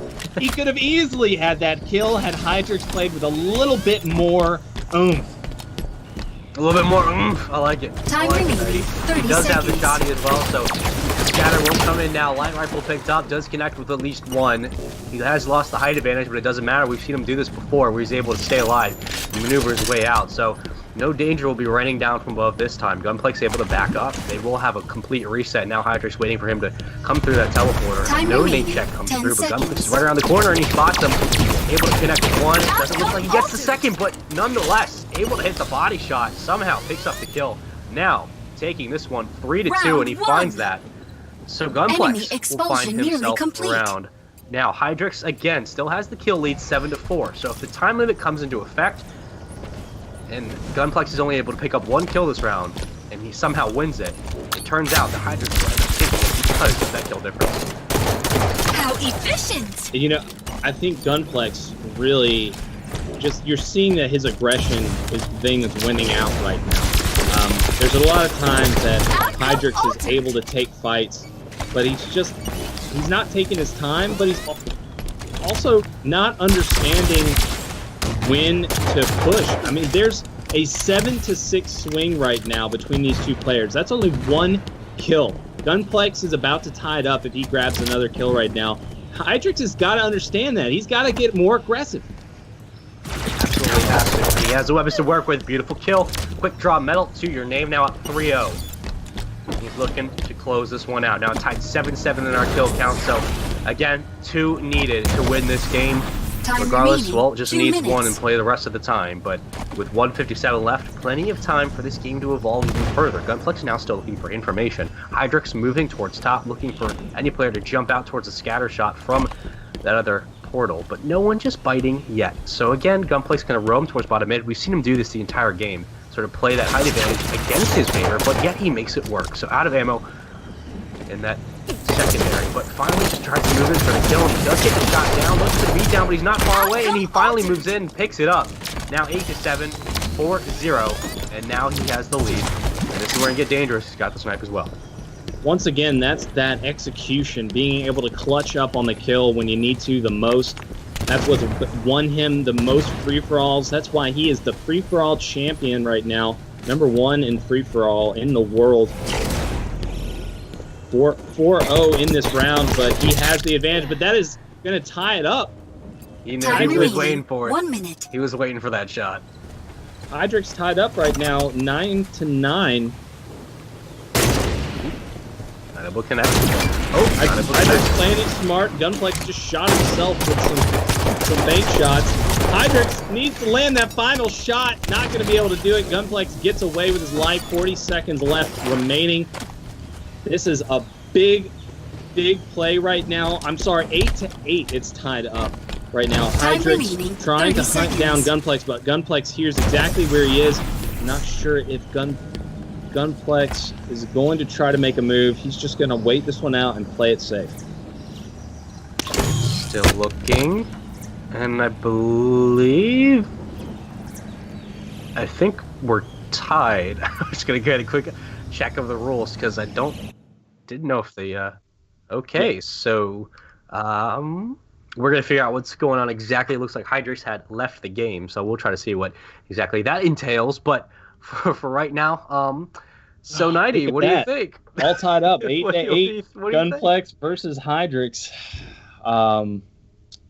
That is just super unfortunate. And no matter what happened, whether Hydrix lagged out or if he's trying some, little snakish type of stuff, whatever it may be, it's just really unfortunate when you have such a climactic ending and it just ends like that. Yeah, you hate to see it. You hate to see it. So we're going to go ahead and try to figure out what exactly is entailing in the latter part of that game and what it means for the rules moving forward. So for right now, we're just going to figure out exactly, again, what's going on. Looking at the latter part of this tournament, get a quick idea of what's coming up next. So the winner, Fear Me versus Undead will be playing next. And that is going to be our semifinals round 1. After this, we're going to have Penguin versus the winner of this match for semifinals round 2. And then those two winners, again, will play each other for the grand finals. So we got a bit of some good games coming up. We got Fear Me versus Undead, something we both wanted to see. I don't know, man. I feel like the further we get into this tournament and as the bracket continues to progress, we're going to see some of these games like we're seeing now, where it's going to come down to tie kills, 40 seconds left, who makes the clutch play. Yep, let me just Yeah. jump in real quick. It So, really does come down to that. because Gunplex already had won map 1, the game is tied in map 2, and it appears that Hydrix either quit the game or lagged out. We're going to have to go ahead and call Gunplex the winner. So taking a look at the bracket now, we got our first round done. Semi-final 1, it's going to be Undead versus Fear Me. And in semi-final 2, it's going to be Penguin versus Gunplex. Sounds good. Absolutely. I know you guys already mentioned Undead and Fear Me, but any observations, fellas? Yeah, Nice. What that do you think? really sucked. I was hoping to see the end of that one. I just wanted to see an epic gunfight. It was down to the wire. Hydrix only needed to win that one fight right there, and he could have been up. Ugh, man. But yeah, overall, this tournament has been exciting as heck. I'm really looking forward to the Undead versus his practice noob, Fear Me. Yep. See if Fear Me can possibly take this one. This is a big matchup right now, and I think it possibly could be one of the best ones of the night. Right. Yeah, I think it could very much. I mean, we could be looking like at a mini grand finals here. I think that it definitely is going to be the one to watch. So if you were starting to get a little bit bored somehow, you better wake up and start paying attention because we could have a hell of a match on our hands. Right. And just to clear the air, Hydrix, he sent us a message. He said he rage quit. He thought he was down by 1. He didn't realize it was tied, and he knew time was about to expire, so he let it go. So, like I said, Well- make the right call. Gunplex moves on, and we're gonna try to get this next one underway. The maps we're playing: Transgression, Third Gear, and Devotion. Good.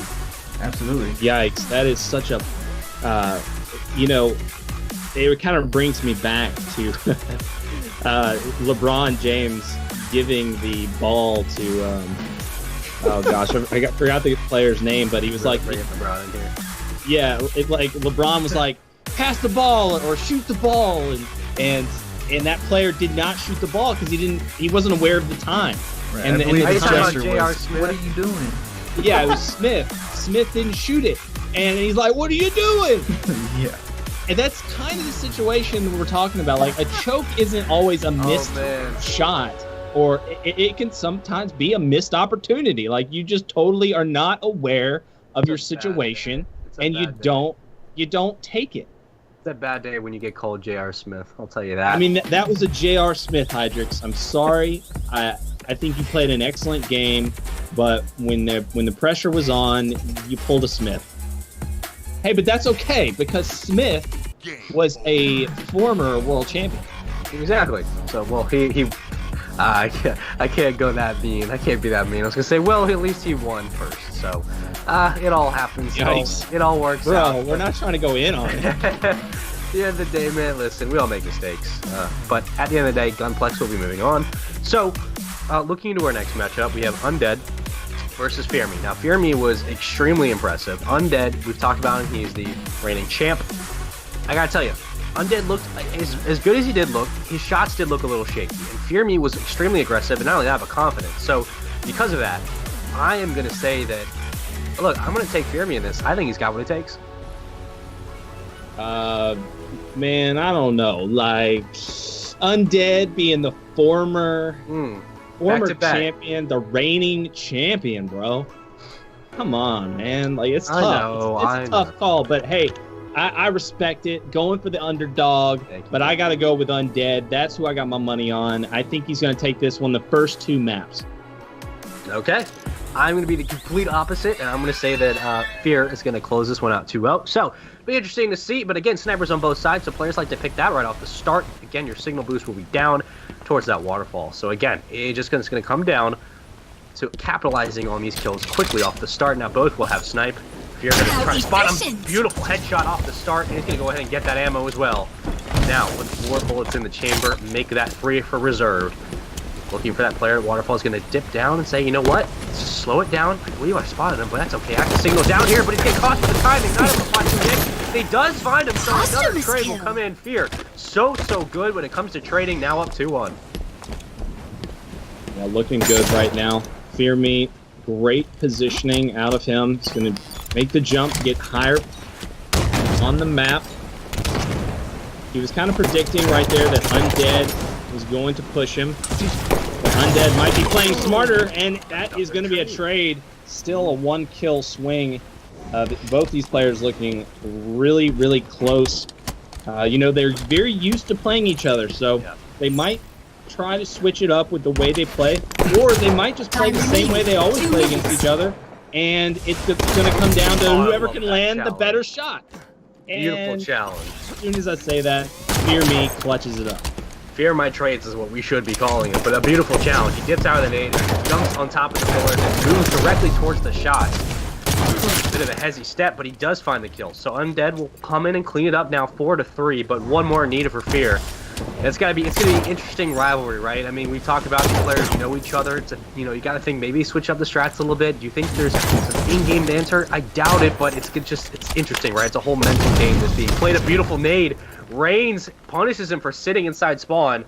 Now tied 4-4. This is coming down to the wire here.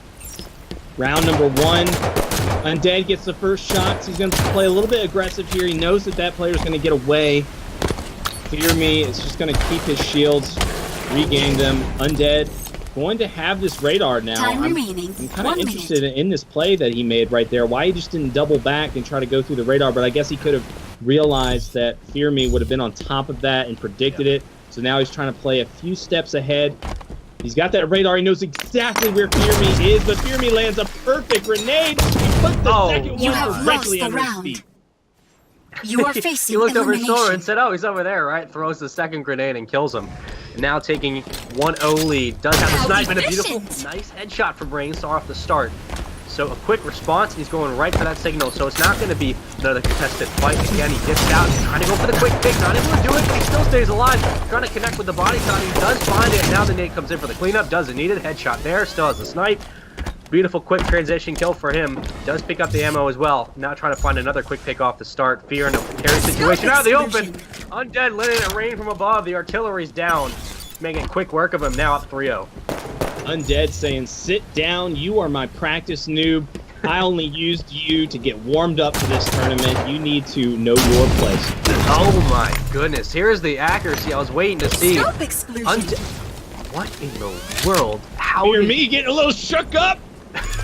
how He's did- nading himself right now. I am befuddled, but in a good way. Reigns doing everything right. Looking at ties one up 1-1. Just misses Time the shot. That's remaining. okay. 2 minutes. He's hitting everything right now, and Fear trying to jiggle and dance around pillars. Not able to connect for the second head, but that's all right. Still moving around. He's beautiful nade placement and movement from Undead. Still staying alive. I don't know how he's picking up the kill somehow.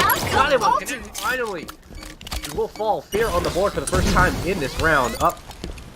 Down 4-1, so he needs 3 to get back in this, but he does have the snipe as well. 1 bullet left, got to make it count. I believe that signal is popped as well. Nope, so it's still not up. Now back in open tower is Reigns. Again, Fear going to go for the challenge. He doesn't find the shot, but that's okay. He dips around, doesn't find the kill. The beatdown comes through, now tied 1-1. Enemy expulsion nearly I wonder if complete. that kill went through. Did it go through? I believe so. If that stick was... No, the stick wasn't able to go through, but that could, that could really help him Yeah. maybe later on in this game, but we'll see. Fear Me not being able to connect with a shot. Gonna land the no-scope, but Undead shots are too good, and he's gonna be able to secure that trade.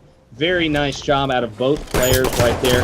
Fear Me immediately running at him, holding forward, left stick all the way in, and he takes down Undead with a beatdown, and that's going to secure him the radar. The radar going to allow him to see exactly where Undead is. Undead's waiting for him at the top of the radar, at the portal, and that was a very heads-up play by Fear Me to take the route all the way under to the other portal instead. Fear Me's playing at his best when he just moves out. He's playing at his best when he's able to get in front, and for right now, up 11-7 in the kill count is Undead, so he's going to have that in the back of his mind at least to just take note of. But for right now, again, he's trying to send shots down range. They're connecting on either side, but no one able to find the superior positioning for right now. Still looking for 1 extra hit to take down that shield, not able to do it. And now it's going to come down to the time count, right? So still 143 to worry about. 2-1 is Fear. Now trying to move in. Clean up, and the shots are superior. Reigns will make him pay for it. and now he can move towards the map and get set up. So this is a situation where Rain should dip down. He may elect to sort of play for that spawn off of the signal, but instead moves towards that portal, gonna get the top shot back in his favor, and just gonna toy with him at this point. Does miss the name, but that's okay. Fear's able to move out and stay alive. Undead doing a very nice job at being the first player to make moves almost in every situation. Like you've said before, Fear Me playing very reactive Halo, not really making the first moves in a lot of situations. You know, we have seen him off the rip immediately hold forward towards Undead, but Undead just constantly putting the pressure on Fear Me right now. Once again, hunting him down, forcing him into a fight right now. Fear Me, though, at the top, he's got the advantage, but he misses the shot, and Undead is going to be up. Beautiful shot, and he does get the signal boost as well. So now he has an idea of where he's going to go be. 12-8 kill count in favor of Undead, but simply has the snipe. So he can make him pay for it, but he has to worry about the signal as well. Oh! He gets the beautiful snapshot, and he makes him pay. Trying to over-challenge, now tied 3-3. Fear Me landing a beautiful shot, but it's just not going to be enough. The numbers go against him right now. This game is mathematically impossible. Undead is going to take... Time remaining, 10 seconds. And I believe that Undead actually does know it. You can see him slow down just a bit, but still, 3-4 in favor of Fear Me, but that's okay. It doesn't matter. Undead will take this one. So, game number 1 to him. And what seemed like a back-and-forth situation until really, you know, Undead started taking over and did not let up on the gas. Again, 12-10 in your kill count. You were right, Natty. You were right. He is superior. That's a very common thing that you'll see when you're watching athletes or any type of world-class player. If you want to see like someone who is dominant in their scene, somebody that takes over tournaments and is capable of winning them in the clutch, closing them out, it's always a player that has multiple tiers, right? Like there'll be tier 1 where it's like they're just trying to warm up, you know, and then eventually they get into this situation where they realize, hey, if I don't step it up right now, I could lose this game or I could lose this tournament. And then boom, they go into their like final form where it's like they're freaking metal golden Frieza, and they just go and they take over the universe. And you know, it's ridiculous to see. Like as a competitor, I've seen it from players like Roy. In the flesh, I played against him. Roy is very much that guy. He caught fire and went off on my butt. Like, he went crazy. The man's nuts. I've seen it from Pistola. I've seen it from the Ogres. I've seen it happen from world champions before. And it's like you're playing against an entirely different player. Yeah. No, you are. And it all comes down to capitalizing on the moment when it presents itself. With Fear trying to connect to that nade check, and he did get pinched right off the start, and he had to dip out, but that's okay. He does earn the sniper, so he will have that to work with if he's able to find the positioning, and I believe they're just playing around that signal boost, and he's not able to connect. Both will dip out, and now Undead actually has a better position here, because not only does he have the sight line to worry about, but he can sort of roam around and make him use that sniper and force that fight. So if he can't connect with it, waste not only the bullets, but you can just pick him off one by one with a bullet, every now and then, but I mean, screw that. He's able to find a quick pick, and he's going for the challenge, and finally. Well, it was a bit of an interesting gunfight, but nonetheless, he cleans it up now. It's 1-0, and he has a signal boost as well. So this is where he can sort of pull this game away if he's able to close out some of these gunfights. I think if Undead would have just decided to sprint right there instead of just jumping away, that he possibly could have lived in that situation. That's a very, very interesting thing to see Undead not do. I think he was trying to be sneaky as like not give his position away, making sound. But I think he definitely is one of those players that doesn't utilize strength as often. And I think that's one of the things that Fear Me does a lot better. I think that's one of his better strengths. Absolutely. Could not agree more. Simply, still has the snipe. Doesn't know that he's towards bottom mid. Now moving towards that tunnel side, able to move out in the open, and he spots him. And now Fear's going to say, screw that. I'm going to go ahead back up. I don't want to waste my life here now up 2-1. And that, you know, we talked about it, right? I mean, as simple as it sounds, a 3-1 advantage compared to a tie game, it's so much mental, you know, fortitude that you have to pull through if you're tied up rather than being up with that confidence. Not able to connect on the shot, and I believe he has no ammo left in the snipe. He does not. So this is where the game slows down a little bit until he's able to find some information. He's able to at least dip out with the thrust, move to the right and connect on a bullet, but it's still just not enough to clean up the kill. And now they're just hunting for each other, but Reigns knows where he's at and he's got him pinned. Nice shots by Fear Me to back down Undead right there. Undead gonna try to listen to exactly where Fear Me is gonna be going. He knows exactly where he's going because he has his headphones jacked all the way up. He's got the was it like the super sound system in most SUVs right on his ears. Yep. He's got him taped around. Yeah, that's when the elite players Time come in. remaining, It's an absolute 30 must. seconds. It's an absolute must. But Reigns still hunting now, down 2-1 again. 25 seconds left. So Fear's able to pick up a kill here. This round's basically over. But if we're tied, well, we'll see another 30 seconds of gameplay. It comes down to just closing out the kill. Fear's gonna move in, and it looks like he's gonna get the shot, Time but just a remaining, bit shaky, 10 not able to find the seconds. kill. Reigns trying to move out, but again, 8 seconds. Fear's gonna back up and just sort of play his life, and he knows he has the time on his side. I don't believe anyone's gonna find the kill. So Round Fears will take one. round number 1. Enemy And expulsion again, nearly I mean, complete. he just played the round a little bit slower, but Reigns was forced to make some engagement you could tell he wasn't comfortable with. It'll be interesting to see who controls the sniper off the second part. Yeah, I'm liking what I'm seeing so far out of Fear Me. Fear Me is making sure he does not back down from Undead. He is not intimidated whatsoever, and that is very good to see, especially from, you know, a spectator standpoint. We're watching this game. We want to see some good gameplay, and we don't want to see these players being super, you know, just hesitant on every fight. These guys are really showing a lot of bravery in their one-on-ones, and Yeah. right now, Fear Me is looking great. Awesome nade by Undead, but Fear Me's still in a good location right now where he can easily stay alive. He just needs to kind of rely on this no-scope if he gets this close right now. He's not really... Oh, no! He's going to rely on the ground pound, and so far from what we've seen, it's only worked out once out of about 3 or 4 times, so it doesn't have really a, Time remaining, a high 2 minutes. percentage, a high success rate, so to speak. Great grenade out of Fear Me, though. And it's very difficult because once you do go for that ground pound, you know, even if you realize it was a bad decision, you can't necessarily cancel out of it right away. So you kind of have to let it run its course and hope for the best. But I feel like it's just one of those situations where most of the time it never really works out unless you have the height advantage, and even then it's a risky play. But nonetheless, Fear showing none of it, going right for the challenge, not able to connect, but does tag. And again, moving around, that plasma comes out, but it doesn't find anything, so no trade coming through here. Still tied 2-2 with 125 left. The challenge comes in. Reigns wants to close out this kill, pulls out the AR, trying to close it down. But again, he's not able to find him and back and forth. So it's like a ballerina dance around these steps. And finally, Fear lands the superior shot. He finds the kill, now up 3-2.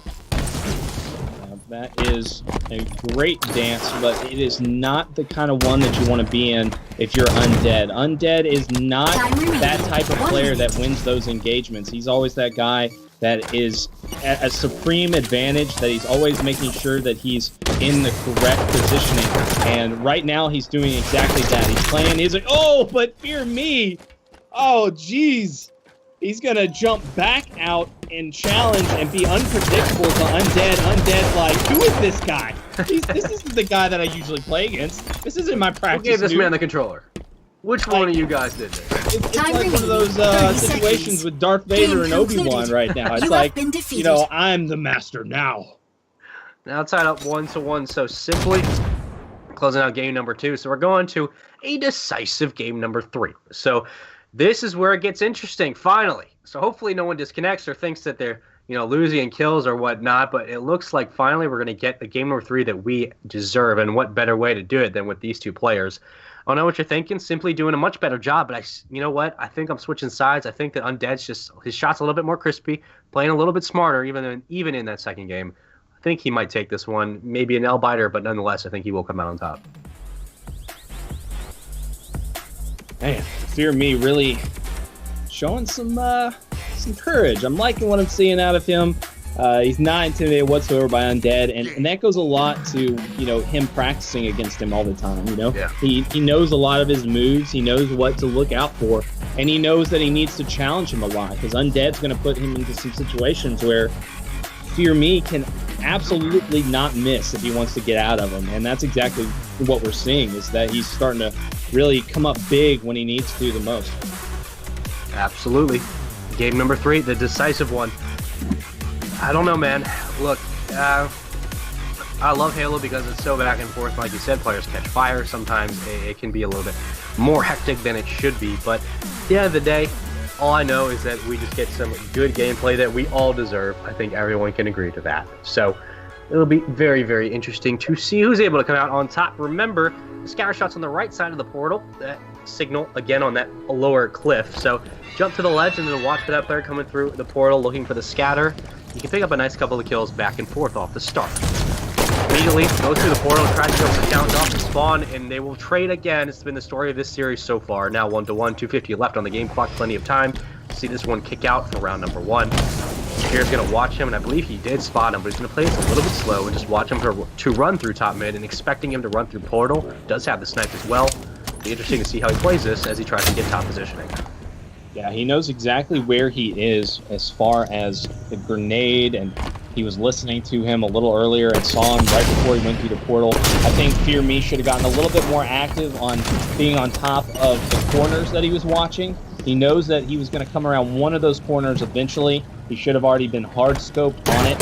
A lot of top players, you'll notice, are already ready and just pretty much playing it patient and just wait for that player to walk around corners. Yeah. Instead of relying on shots like that. But hey, it connected. Fear Me just needs one more shot. Time He remaining, does get 2 it. minutes. Now he's going to be up 2-1 in this game right now. This deciding game, this game with a very, very close battle between the former champion Undead and his practice noob, Fear Me. Padawan is trying his best to overcome the Master, and he comes out of the portal ready and shooting. The nades come out as well, but he has a light rifle too, so watch that possibly strip the shield, but no, he's staying with the pistol. Now comes the light rifle, trying to clean up, and he misses the melee. Tied 2-2, and now he's moving over towards the signal boost. It should be coming up relatively soon, and I believe that Reigns knows that as well. So he has the positioning, has to dip out, is completely stripped of his shields. And now it's just going to be another hunt, but Fear doesn't know he's right around the corner. He will stay alive, but has no shields to work with, and this should be an easy kill, and it is. Reigns now superior, 3-2, and he's still moving around towards the signal. So once that pops up, and he's able to grab that as well, that utility will be so important for the later part of this round.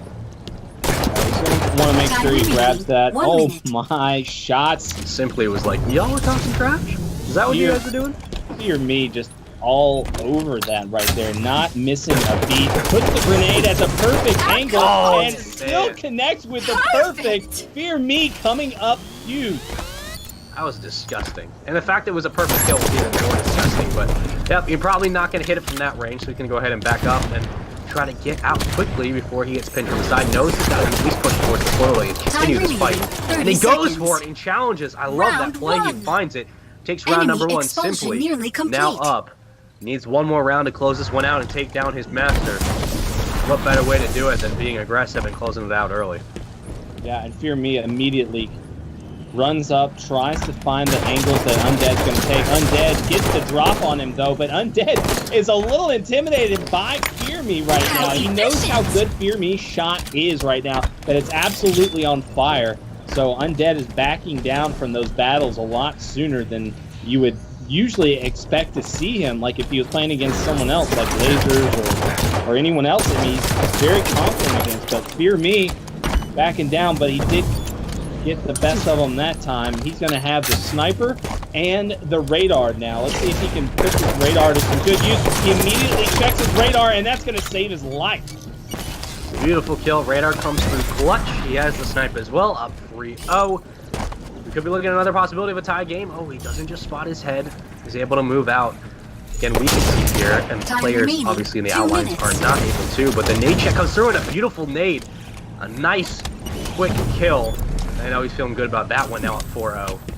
And he has one kill final to make this a quick turnaround victory and take it to a decisive round 3 in game number 3. Dips out just enough. Has a snipe. Oh, and he gets traded and taken out. So finally, Fear on the board. He has the snipe as well. He has a scatter shot. Now 133 to work with. So coming and remembering that these kills are so important for the latter part of this game. If he goes to round number 3, he's got to get these kills very, very quickly, 90. Yeah, he's got to stick to his guns here. He's got to be very aggressive. Like, This is a very, very close game in the tiebreaker map. Round And that one. is going to do it for round Enemy 2. expulsion Round nearly 3. complete. Remember, it comes down to kills. Kills is what matters the most. It is not always about the round wins. Right now, it is 8-6. 8-6 with Undead winning. So Undead knows this. Undead is a smart head-to-head player. He knows exactly what he needs to do. He can pretty much play cat and mouse this entire game and just make sure he doesn't make any mistakes. That's what it comes down to, is mistakes. Like, is Fear Me going to make a crucial mistake here? Because Undead has the advantage. Fear can keep it 3-1, 4-2, 5-2.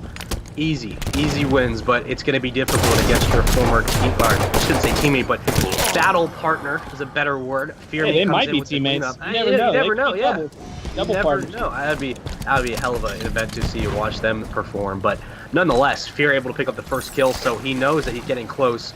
Now 8-7, I believe. So trying to tie this one up, and he should be able Time to do it if he remaining. finds the 2 next kill. minutes. But nonetheless, I mean, it's just going to come down to the positioning, right? He has a snipe as well. Not able to find a shot though. Undead almost connecting with that second nade. Now Fear Me trying to run away. He's in a tough spot right now. They're reading it together. Fear Me just needs one more kill to tie this one up. He does get the height advantage and the drop. Undead gonna get away from that one. Simply does challenge it. Can he land the final shot? He has to reload, and he does. That's gonna tie it up. 1 minute and 20 seconds left. Got the PR as well. 8-8 right now between these two players. Undead, the reigning champion of the Blam head-to-head tournaments.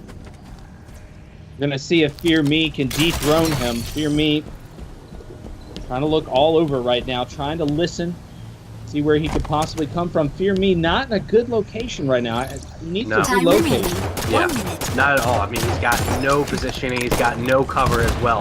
These nades can be so deadly, but he's able to stave off the fight just a moment so the nades won't come through, and now he's moving towards middle map. He spots him. He knows he's around the corner. Trying to trip the shield. Go for the quick pick. He needs to challenge, and he knows it. He has to find him immediately, but the shield's come back up. Undead is able to stay alive, and he wins the gunfight now. 2-1 in his favor, and he also is up 9-8 in the kill count. 34 seconds left. He needs to either survive these next 3 Time seconds or remaining. one more kill to 30 win this seconds. round and win this game. That was such a huge win from Undead, Yep. and that's going to do it. Undead Knows takes that shot right there. That's going to be 20 seconds. Yeah, I can't see Fear Me getting 2 back-to-back kills right off the bat. Undead would have to be nuts to give up those kills. He's just popping shots now. 10 seconds to Time go. remaining. Undead 10 just needs to get seconds. through this portal. Almost lands that headshot. That 6 would have been seconds, but- crazy. Yeah. If Fear Me That's gets what- lucky here, maybe he could throw a stick. No, nothing. And that is going to do it. Game Undead concluded. takes You this are match victorious. and is going to go on to our finals. Well, Undead just played that better, like you said. I mean, Fear Me struggled a little bit when it came to the positioning, especially once he tied it up, but Undead, just superior gunplay all around, wins it 10-9. I believe he won it by 2 extra kills. So, he will move on to our grand finals, where he will await the winner of Penguin versus Gunplex. Remember that all of this is being brought to you guys by the wonderful folks over at Blam Gaming. So if you want to find out where you can find them on social media, remember it's Blam Gaming. So if you want to go to Facebook, it's Blam Gaming TX. Over at Twitch, Blam Gaming TV, and as well on Twitter at Blam Gaming. So these guys have been putting on a hell of a tournament and letting these players come out and us cast over it. So we thank them for that. But as well, these players have been putting on a hell of a show. Undead showing why he's the reigning champion, and he looks like he's gunning for that crown again. I'm looking at a possible Penguin versus Undead championship, and boy, would that be a hell of a match. What are you thinking, Nighty? Well, I'm thinking that Penguins first got to get past Mr. Gunplex. Gunplex is, he's capable of putting He's up quite a definitely- fight. I mean, he's the champion of the world in free-for-all. So we've got the champion in the world of free-for-all taking on the champion of the world in 1v1. So I'm really excited to see this. But yeah, I agree with you. Penguin is more talented in the head-to-head department. He's going to be all over the weapons and the items. Those power-ups are so huge and important, whereas Gunplex is probably just going to be putting extreme amounts of pressure the entire game. Yeah. So it's going to be interesting to see which one's going to be able to win out on this one. Yep, absolutely agree. So while we wait for these players to get in, and we are currently waiting for Gunplex to join the lobby, I believe we might have some highlights for you guys to salivate over while we get these players loaded.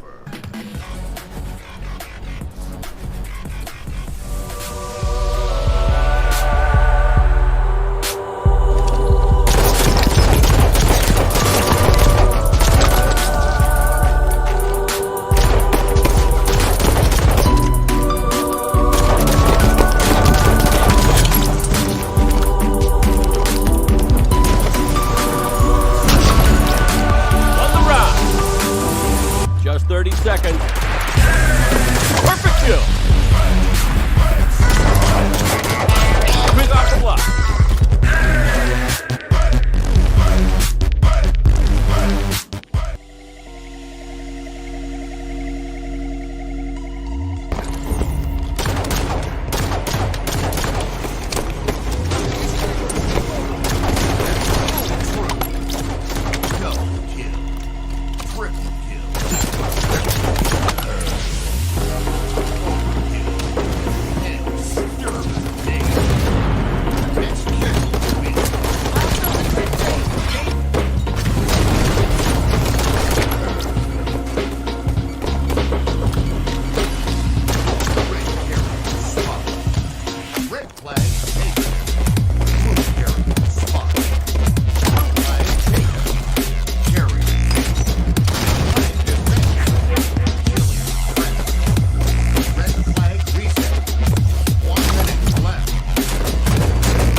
All right, everybody, semifinal number 2.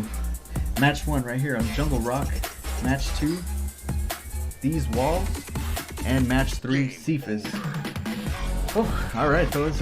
You guys excited for this? Gunplex versus Penguin?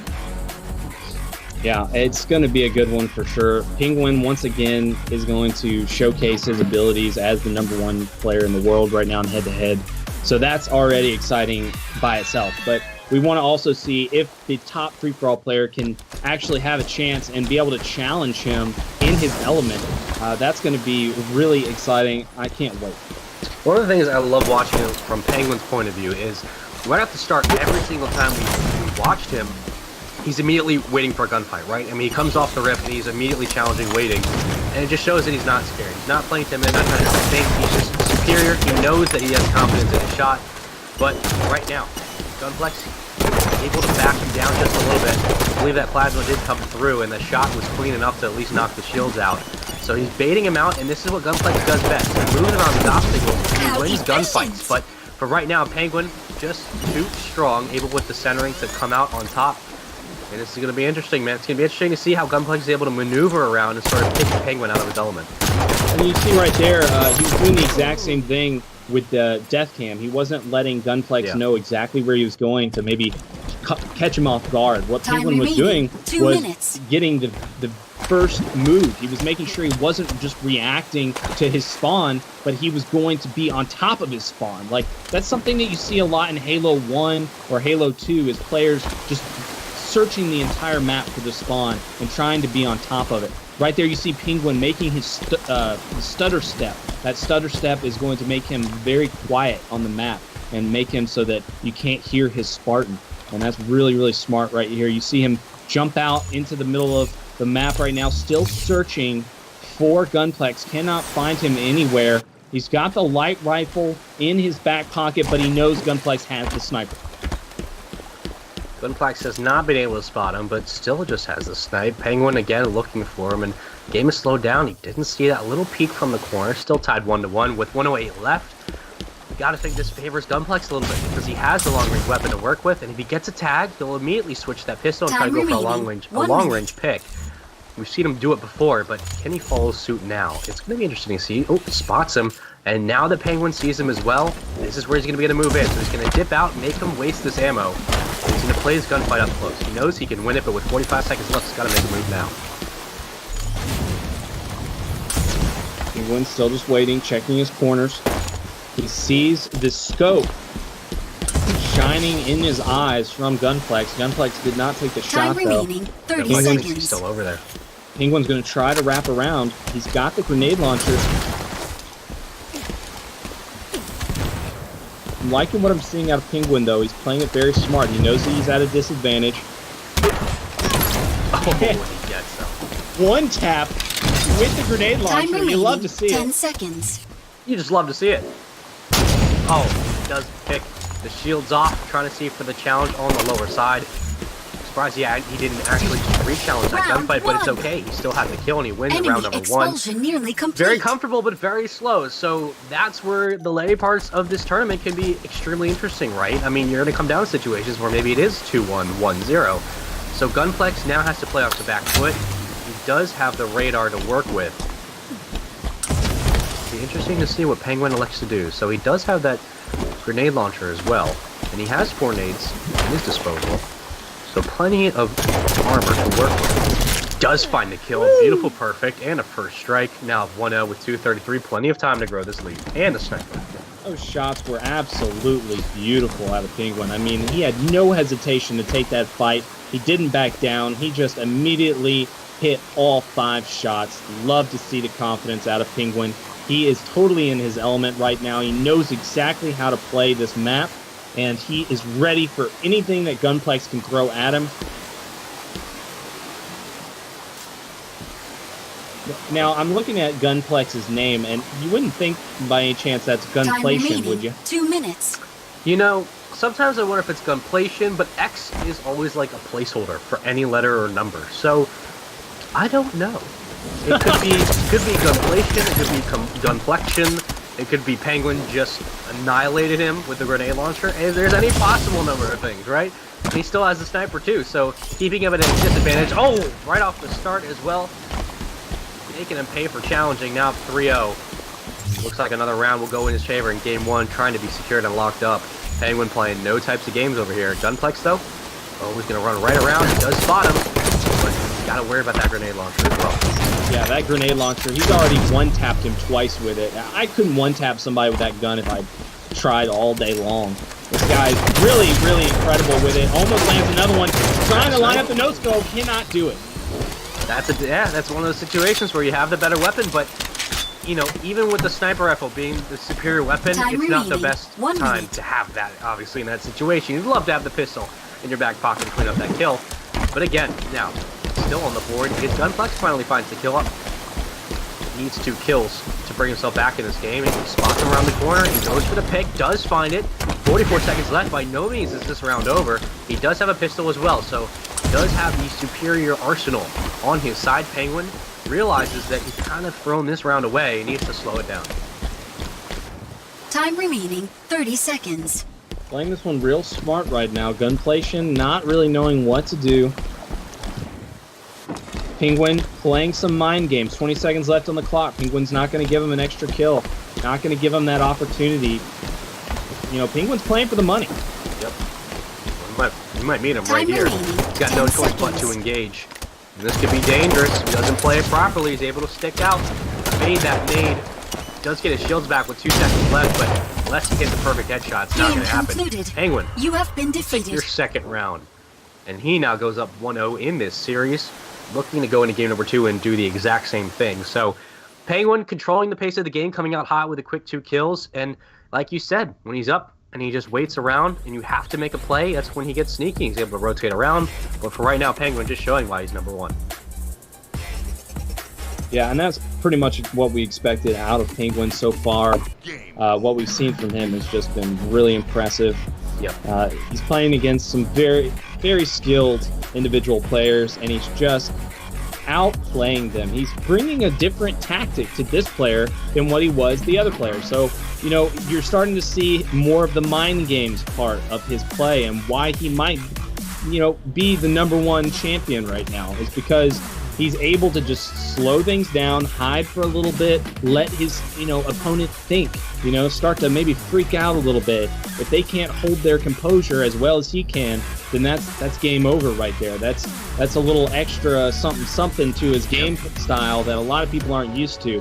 And, you know, I'm not sure how that's going to be when he plays against Undead, but I'm definitely expecting Penguin to take this one no problem. I feel like a map like this is just totally in his element.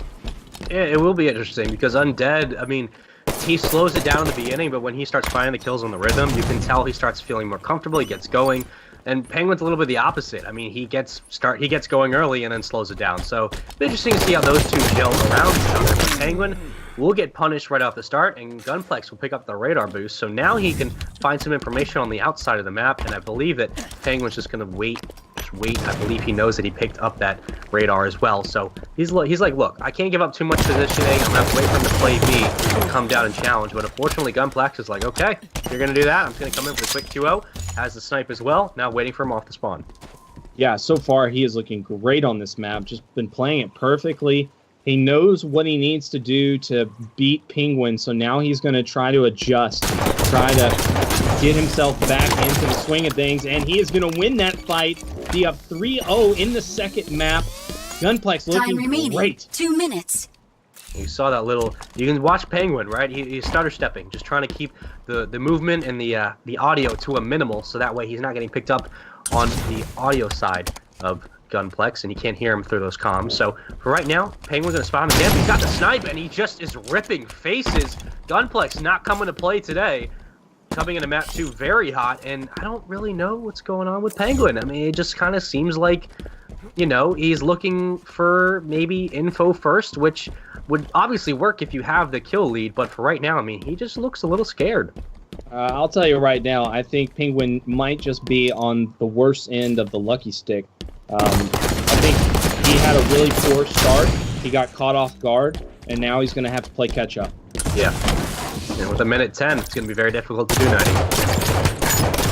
Great shots by Penguin. He's going to force that challenge right there. Not going to be able to clean up.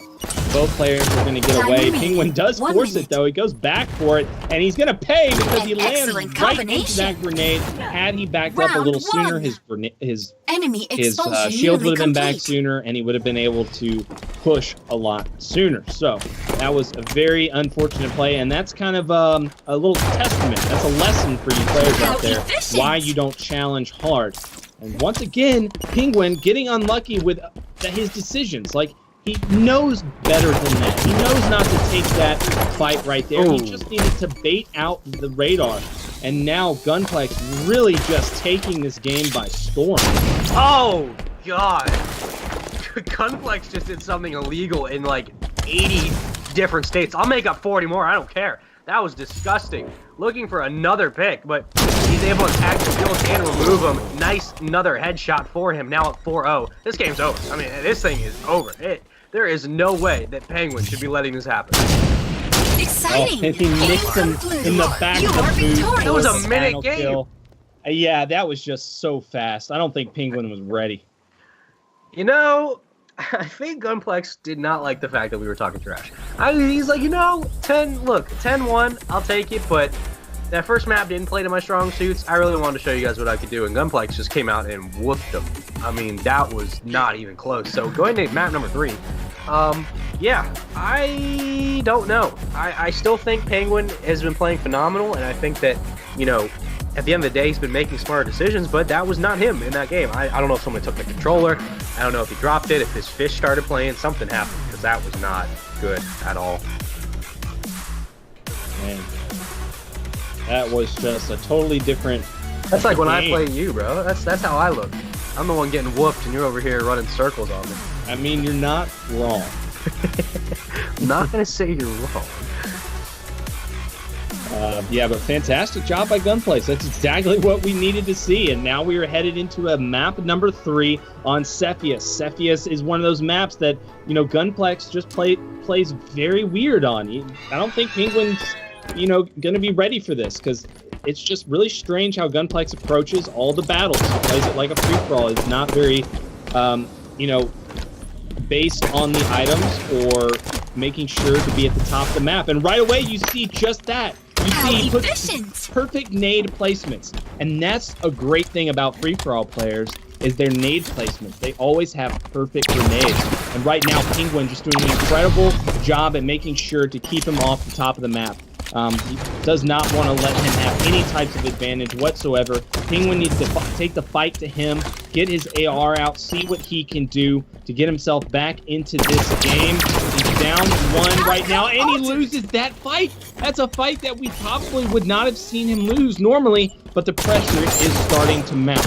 And when Gunplay needs to back up and play that lower side, I mean, this is a map where he excels on that. This is a map where he feels so comfortable playing gunfights above his caliber on the top of the map. And he, well, unfortunately, in that gunfight wasn't able to showcase that. But as we're tied 2-2, Gunplay, you gotta think, you gotta think that this is a map where he can very much get comfortable on the lower parts of the map, move around Dome, and, sort of make these gunfights a lot harder by jiggling around this cover. And it just comes down to executing these kills and coming out on top. So this is where Gunplexion really shines through. He steps up, not able to find the kill on the ledge, but still trying to find that second pick as Penguin will dip down. Still tied 2-2 with 133, and Penguin's going to go ahead and back up. He didn't feel like he had good positioning on that. He wants to at least play this out a little bit more and stretch it out. He's going to go ahead for the challenge, but he's got no shields to work with. And again, just beautiful shots from Gunplexion, and he's doing everything he can. Yeah, he's doing a fantastic job. He's really putting Penguin into a position where he's running out of ammo. Penguin has no pistol ammo, so he's got to rely on his assault rifle. I would not have challenged with my assault rifle if I were Penguin, because that's going to, let Gunplex know, hey, this guy doesn't have any pistol ammo. I should just stay in a medium range fights with him. And but Gunplex, he's going to take it up close, and that's not going to work out for him. He definitely did not think about that one, and that ended up biting him. 3-2 right now, and Penguin gets the shots right off the rip, but Gunplex with the reversal. And he has sniper control as well. He's got eyes down. He knows where Gunplex is coming from. Excuse me. He knows where Penguin's going. Gunplex right here. He knows where he's at. He's got sniper too, and he throws the nade down. He's able to get the check, so if he wants to move in, he can. And now he throws that other nade out for just a spread, right? It at least just blocks that lane. Nobody's going to be running through if they don't want their shield stripped. Oh, he spots him, tries to back up, not able to find the cheeky corner. But again, this just comes down to patient play from Gunplex. I mean, we've seen it time and time again. He moves around these obstacles, he makes it so hard to kill him, and he just slow walks around. He has a snipe as well, trying to go for the snapshot, not able to connect on 2, able to connect on the 3rd. Penguin's going to go ahead and try to wrap around and try to stay alive. And he has the AR as well. Both reloading, both backing up. Oh, just finally gets that snapshot, but no kills falling on either side. All right, Penguin's taking it a little slow here. Gonna wait this one out. 13 seconds until this round ends. Time remaining, 10 seconds. Penguin has 3. Gunplex with 3. Penguin clutches it up. He's gonna take that Perfect lead kill. Right there, and the second You round. have lost the round. Woo! That You was are facing a real elimination. close one right there. Well, Penguin taking round number 1. He's feeling confident, and right off the start, looking for that engagement like we've talked about. Up on blue ledge, trying to find the kill. Does able to tag another and throws the nade. I don't believe it checked, but he has the thrust as well. Still searching. Now moving out of Dome. Again, still alive. This is where the game can really get crazy, right? So if he picks up maybe 1 or 2 kills, he'll start slowing it down and playing on the outskirts, trying to force the time limit to become a factor. Gunplex is back in his usual position, trying to be a sneaky beaver, but Penguin's going to make him punish him for it, make him pay for it. And now Penguin looks a little bit more comfortable than we saw in game 2. Yeah, and it was weird to me because Gunplex had the radar. I'm not sure exactly why he didn't just capitalize on his positioning and get a little more aggressive, because Penguin wouldn't have been able to know exactly where he's coming from, whereas Gunplex did. And you're playing kind of a race against time. You only have the radar for so long, so Not really. I can't really agree with that play right there, but I Time like what remaining. Penguin's 2 doing right now. minutes. He's just getting out of dodge right now with this sniper rifle. He's stutter stepping, making sure he You stays appear to be out indestructible. of Gunplex's headphones. He doesn't want him to know exactly where his location's at. Gunplex trying to get angles right now, still just playing cat and mouse. Only 1 bullet for Penguin. Let's see if he can connect with maybe a no-scope. Not going to be able to do it. Gets out his pistol and lands a perfect, but he does run into a grenade. Now 3-1 with 132 left, so this is where it gets dangerous. 1 more kill for Penguin, and it's almost over. You can just play the time. And this is where Penguin sort of excels, right? He loves to come through and close his games out and just play the time limit, but he needs to find the final hit just to close out this kill. Throws the nades, he's got to force him out to the left. He knows it, and he goes for the challenge. He does take the shields down, tries to challenge, fall through, does get the melee, 4-1. This one is all but over. Yeah, Penguin just taking it to him right now. You see what he's doing? He's holding the back button, and he's remaining. waiting until 1 his minute. X disappeared before he was going to move. He doesn't want Gunplex to know anywhere, exactly where he's at. He doesn't want to have a grenade flying across the map and just meeting right under his feet, like we've seen multiple times. Penguin playing this one very smart, very methodical. Penguin tries to boost forward and hit him with the nade, but the stick doesn't come through. 36 seconds left. Penguin just needs to play his life at this point. He knows it. He can't get too Time aggressive and remaining. make this a 30 little bit more seconds. testy than it has to be. Just trying to get his shields back, and he's just baiting with him at this point. He knows it. He knows he can play this time, and Gunplex knows that as well. So Gunplex comes in for the kill. 20 seconds left. This one is not over. Gunplex going immediately on the hunt, and that's exactly how he should play this. But he doesn't know that he spawned to the right, Time and this is remaining. precious time 10 that's being seconds. wasted. He doesn't know that he's just around the corner. Penguin's going to rotate to the completely other side, but Gunplex spots him. Now it's just a race for the clock. He can't find him. That's going to be it. Penguin will win Game this one. concluded. He's going to go You right have to been the defeated. grand finals. Oh, man. Oh, man. Undead. Penguin. Oh, man. Yeah, It's Penguin gonna get crazy. definitely starting to step up. He had some situations where it didn't look good for him, but then he saw Cepheus and was like, I got this in the bag. It was still pretty close though, 8-6. Only a 2-kill game. That could have been it for our #1 champion in the world. Gunplex did a brilliant job. Very good job. We gotta, give him a hand, because that was fantastic effort coming out of him, especially when it comes to playing against somebody that has so much more practice in the head-to-head playlist. Yeah, absolutely. And now it's going to come down to the guy who's looked the best in this tournament and the player who's had the most experience in the playlist. So what more could you ask for in the final matchup for the grand finals? So for right now, I believe we do have some extra stuff Yep. for you guys to take a look Absolutely. at. Let me pause yeah. you guys right here. We're gonna show you a little highlight film. I deliberately waited to show this till before the final. This is Blaze. His name's Who's Blaze. He's the guy that's more or less responsible for this game type. He sent me a couple of highlights, and it kind of shows you what is possible in these head-to-head matches and on these maps. So without further ado, I'm just gonna play this.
right, we're back, everybody. Once again, we got our finals lined up for you. We got Undead versus Penguin.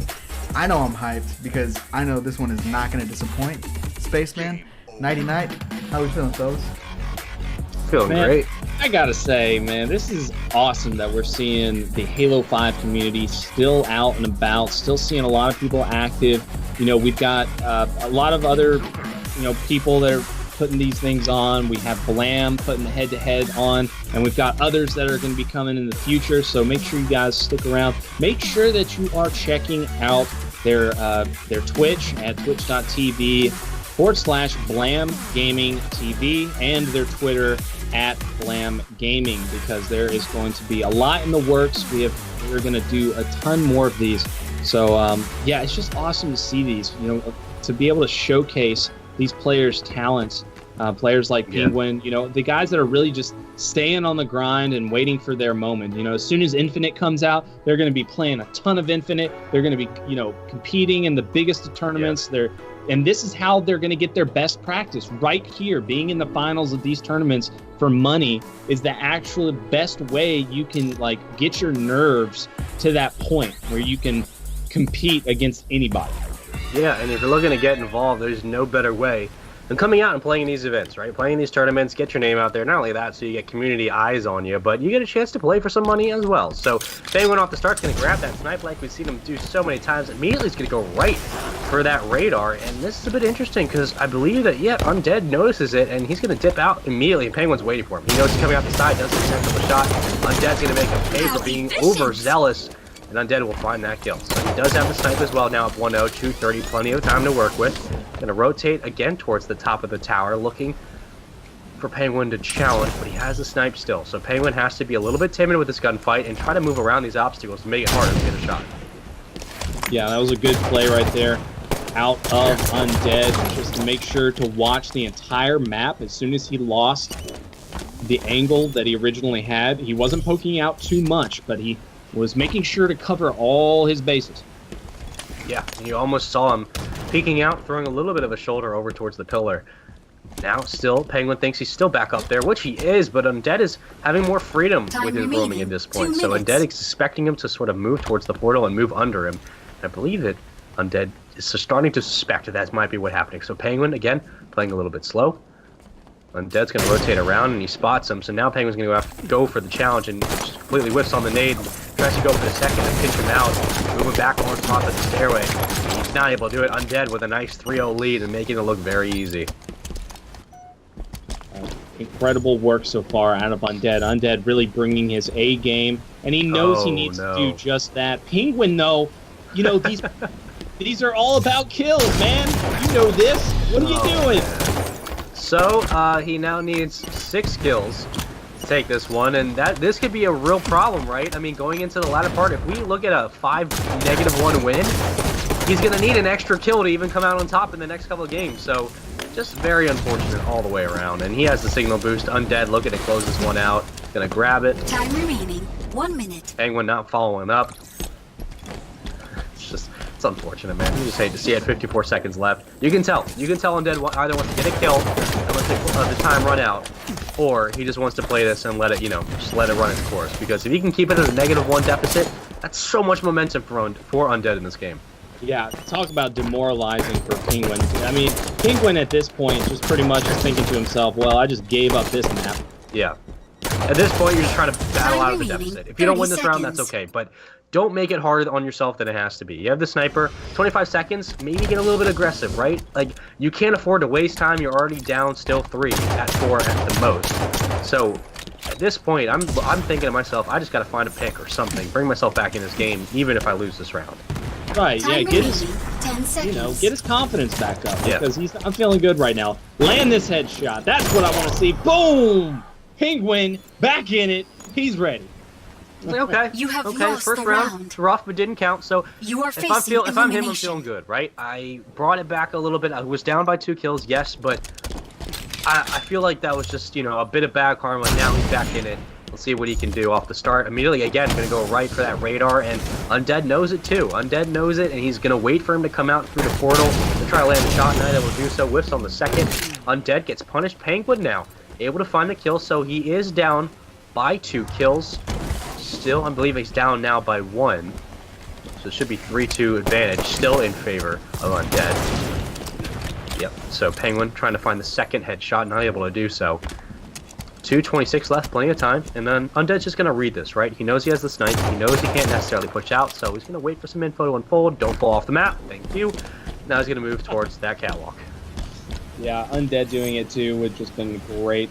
He's going to slip through the teleporter here, but Penguin heard it. Penguin's ready for it, lines up the shot, connects with the no-scope, easy finish with the pistol. He's holding the back button, waiting to see when Undead would be up. And, I mean, he had the perfect location. He spawned almost directly in his reticle, but Undead was ready for it. He knew exactly where he was on the map, thanks to the death cam. So now 2-0 lead here in this round for Penguin, but Penguin needs to stay aggressive. Penguin needs to get some more kills here. He was down by a lot. He had a negative deficit. He does land the no-scope. He's going to push it. He's not going to be able to connect with a grenade. No, he's bamboozled.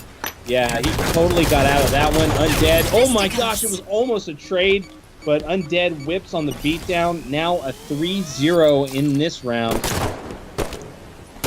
4-3 for Penguin right now. Penguin is in the lead, looking very good, starting to readjust, get himself back into this one, starting to get used to the way Undead is playing, and it is starting to work very well. And here's the thing, when a player sort of falls off like that, and not both literally and figuratively, it's very difficult. I don't think people understand how difficult it is to sort of regain yourself and like, not only, you know, get on yourself like, why did I do that, but to completely snap back and bring the game back in your favor. It's almost impossible to do. So the fact that he's able to do it, not only that, but take a kill lead and possibly this round as well, it's something that most people take for granted, if not, they overlook. And I think that it's been phenomenal to watch. He does find the kill. And now I believe he's up by 2 or 3 kills. So moving into round number 3, this is a situation where Penguin could, you know, get 2 and end the game there and win, even if he loses the round itself. So this is very, very dangerous for Undead. And he's got to come out strong. He knows Penguin's going to push down every single time. Expect the nade check to be there. 6-3 right now. Penguin in the lead, doing a fantastic job at taking down our former champion, Undead.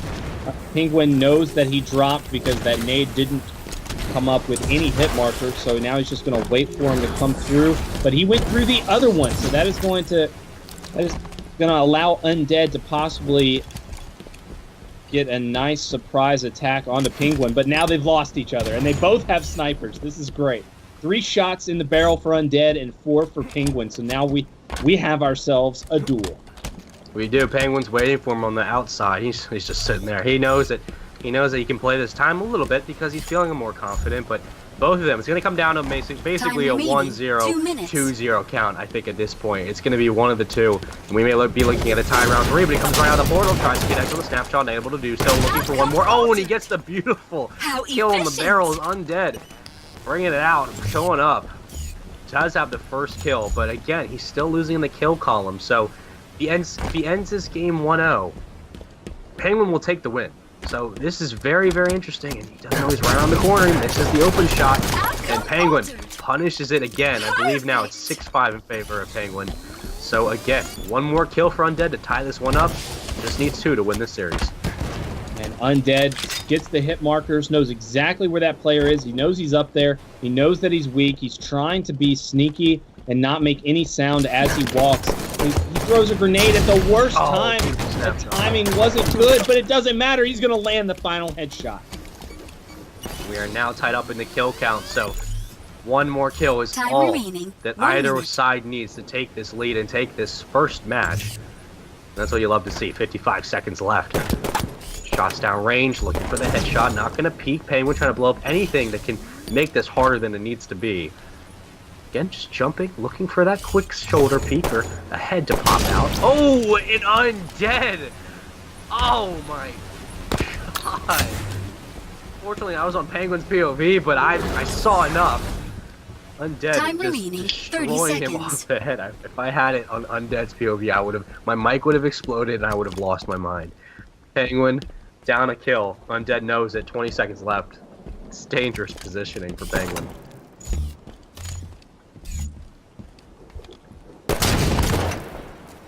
Undead doing a Time nice remaining. job at running 10 away. No seconds. reason to give him any extra kills here. And make sure to play this one smart. He knows that that Penguin had to chase him right there. Completed. You So are he makes the best play victorious. possible. Undead just showing why he was the one to win the first tournament, that he really dominates when it comes to being under pressure. You know, matchmaking, there is pressure. You're playing for that higher rank, but it's not like playing for the money. You know, you want all of your efforts to be worth something. Absolutely. And, you know, I was looking at Penguin's performance, and he clearly picked it up in that second side. But, you know, at the end of the day, those small flares are important, but it comes down to consistency, and Undead was just too strong. So moving into game number 2, Undead looking in prime form to reclaim his throne and take it again. But can Penguin bounce back? Well, if there's any player that we've seen today who can, it's absolutely Penguin. It's just whether or not, again, you know, he sets the pace early, right? He set the pace the latter part of that second round, but it was a little bit too late. Undead was too comfortable, and he took that round. Yeah, and may I point something out? The difference in that game was 1 kill, and we can't forget that Penguin fell off the map in the first round. That's really, I mean, clearly, Yeah. it made a difference. I don't know if it's, you know, jitters, you know, money's on the line. It's interesting to me that, you know, things played out that way. Yeah. 90, what do you think? I don't think it's completely jitters. I think sometimes, you know, there's got to be a winner and there's got to be a loser. I think Penguin was doing a fantastic job at fighting against Undead. There was a lot of moments where he looked like he was outplaying him, but then there was a lot of moments where Undead did the same thing. So it does come down to only a 1 kill differential. I don't think there was jitters towards the end, but possibly in the beginning. I think in the beginning, going into a grand finals, you know, Penguin wasn't used to it, and he might have slipped up a little bit. No pun intended. But you know, it's interesting to see what's going to happen. I'm thinking that this game 2, this map number 2 is going to be a lot different. I think there is going to be a major shift in the way that Penguin is going to approach this. Yeah, I wouldn't be surprised if, you know, Penguin is a bit more reserved. You know, he's usually very, very aggressive, but the way that Undead's been playing, you can tell Undead's been controlling the pace regardless of the kill count. Penguin, a beautiful shot around the corner, but at the end of the day, I mean, at the start, you would see him run for the radar, and then he would immediately get caught and had to play his life. But for now, right at the start, looking for the kill first, right? Not afraid to give up that initial perk, but nonetheless, Penguin playing a bit slower. He usually likes to get very, very aggressive around the corners. What am I saying? He's doing it right now, but you have to think about how Undead's going to play this too, because Undead in the last showing was a bit passive when it came to the opening stages of the rounds, and then he picks it up later. But he controlled the pace for the most part of the game. So that's something that Penguin's not used to. Penguin's pretty much used to just controlling how the game flows and then basing the rest of his engagements off of it. So as he controls Snipe now, it'll be just interesting to see if he slows it down, you know, if he elects to play a little bit more passive, but he misses the no-scope. Now knows he's Time jumped back. remaining, 2 Undead trying to minutes. stay alive. 2-0 kill lead for Penguin, and beautiful no-scope disconnect. Penguin able to pick up the kill. Up 3-0, 150 left. 90, what are you seeing? Penguin just being in his mode right now. Exactly what I was saying earlier is that he's going to make sure that he plays this one a lot different. He approaches it at a different speed, and he's just going to adapt to the way Undead was playing. And I think this is a great testament to that. A 3-0 lead right off the bat, really showing that he can stay alive, and he's not intimidated by the way Undead was playing at all. He's always making sure to really contest the angles that matter the most. When he has the height advantage, he keeps it. Penguin landing shots down, able to connect with the shield, and the cleanup. There's a headshot up 4-0. Penguin feeling very comfortable, and now he feels like he's in his zone. No sniper bullets left, but it doesn't matter. He doesn't need them. 1 minute. Here he goes again, just sort of slowing down his movement to keep the audio from leaking into the favor of Undead. And Undead is right above him, I do believe. Yes, he is. And oh, he has no clue. Oh, he's no clue. And I thought he was going to go for the beatdown, but a little too smart for that. He's going to jump down now, trying to challenge Undead, staying alive, trying to find him on that stair side. But Penguin's still moving towards deck, able to find another connection, but Undead with the clean shot. And no! Penguin will take round number 1, a quick 5-0. Enemy And that's what you expulsion want if nearly you're Penguin. complete. You don't want to give up any kill differential. You want that quick 5-0.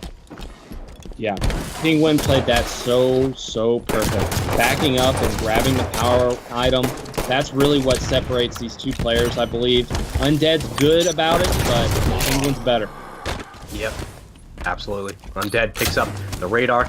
Now he has that to work with. He does find his first kill, so if he makes this a quick 5-0, we're going to be looking at a very interesting round number 3. But nonetheless, he knows he's right below. And he has about 5 or 4 more seconds before this will take away. So just for right now, I want to capitalize on what you do know. Try to get the information as quickly as possible. Get a quick pick. He has the sniper. Make it a 2-0 lead, then play from there. But he's still moving around Cobble. Now, throwing a nade down. It doesn't check, so he still has no clue right now that Penguin is inside basement. And Penguin knows it. Penguin knows that he can play this slower and wait for Undead to make a mistake and then pick up that sniper. I like what Undead's doing here. He's just taking his time. He's checking all possible angles. Time remaining. But this 2 is what minutes. Penguin was very good at in previous matches. He was making sure he didn't give up easy kills to power weapons. Undead flies at him and is able to grab that kill, not letting that opportunity go. 2-0. Now 1:45 left. Still 5-2 kill count for Penguin going into round number 3, which we probably will see. Unless Penguin pulls off something miraculous in the next minute and a half. But regardless, Undead with another beautiful kill. Headshot comes through. There's 3. Now make that 5-3. As they go back and forth, the tug of war continues. With still sniper in hand, peeking around the corner ever so cheekily. Looking for one, doesn't find the snap, doesn't find the second. The nade comes through. I don't believe he stuck him, and Penguin gets the beat down. So while he may lose this round, he does have a snipe, 109 to work with. He now has the kill count back in his favor.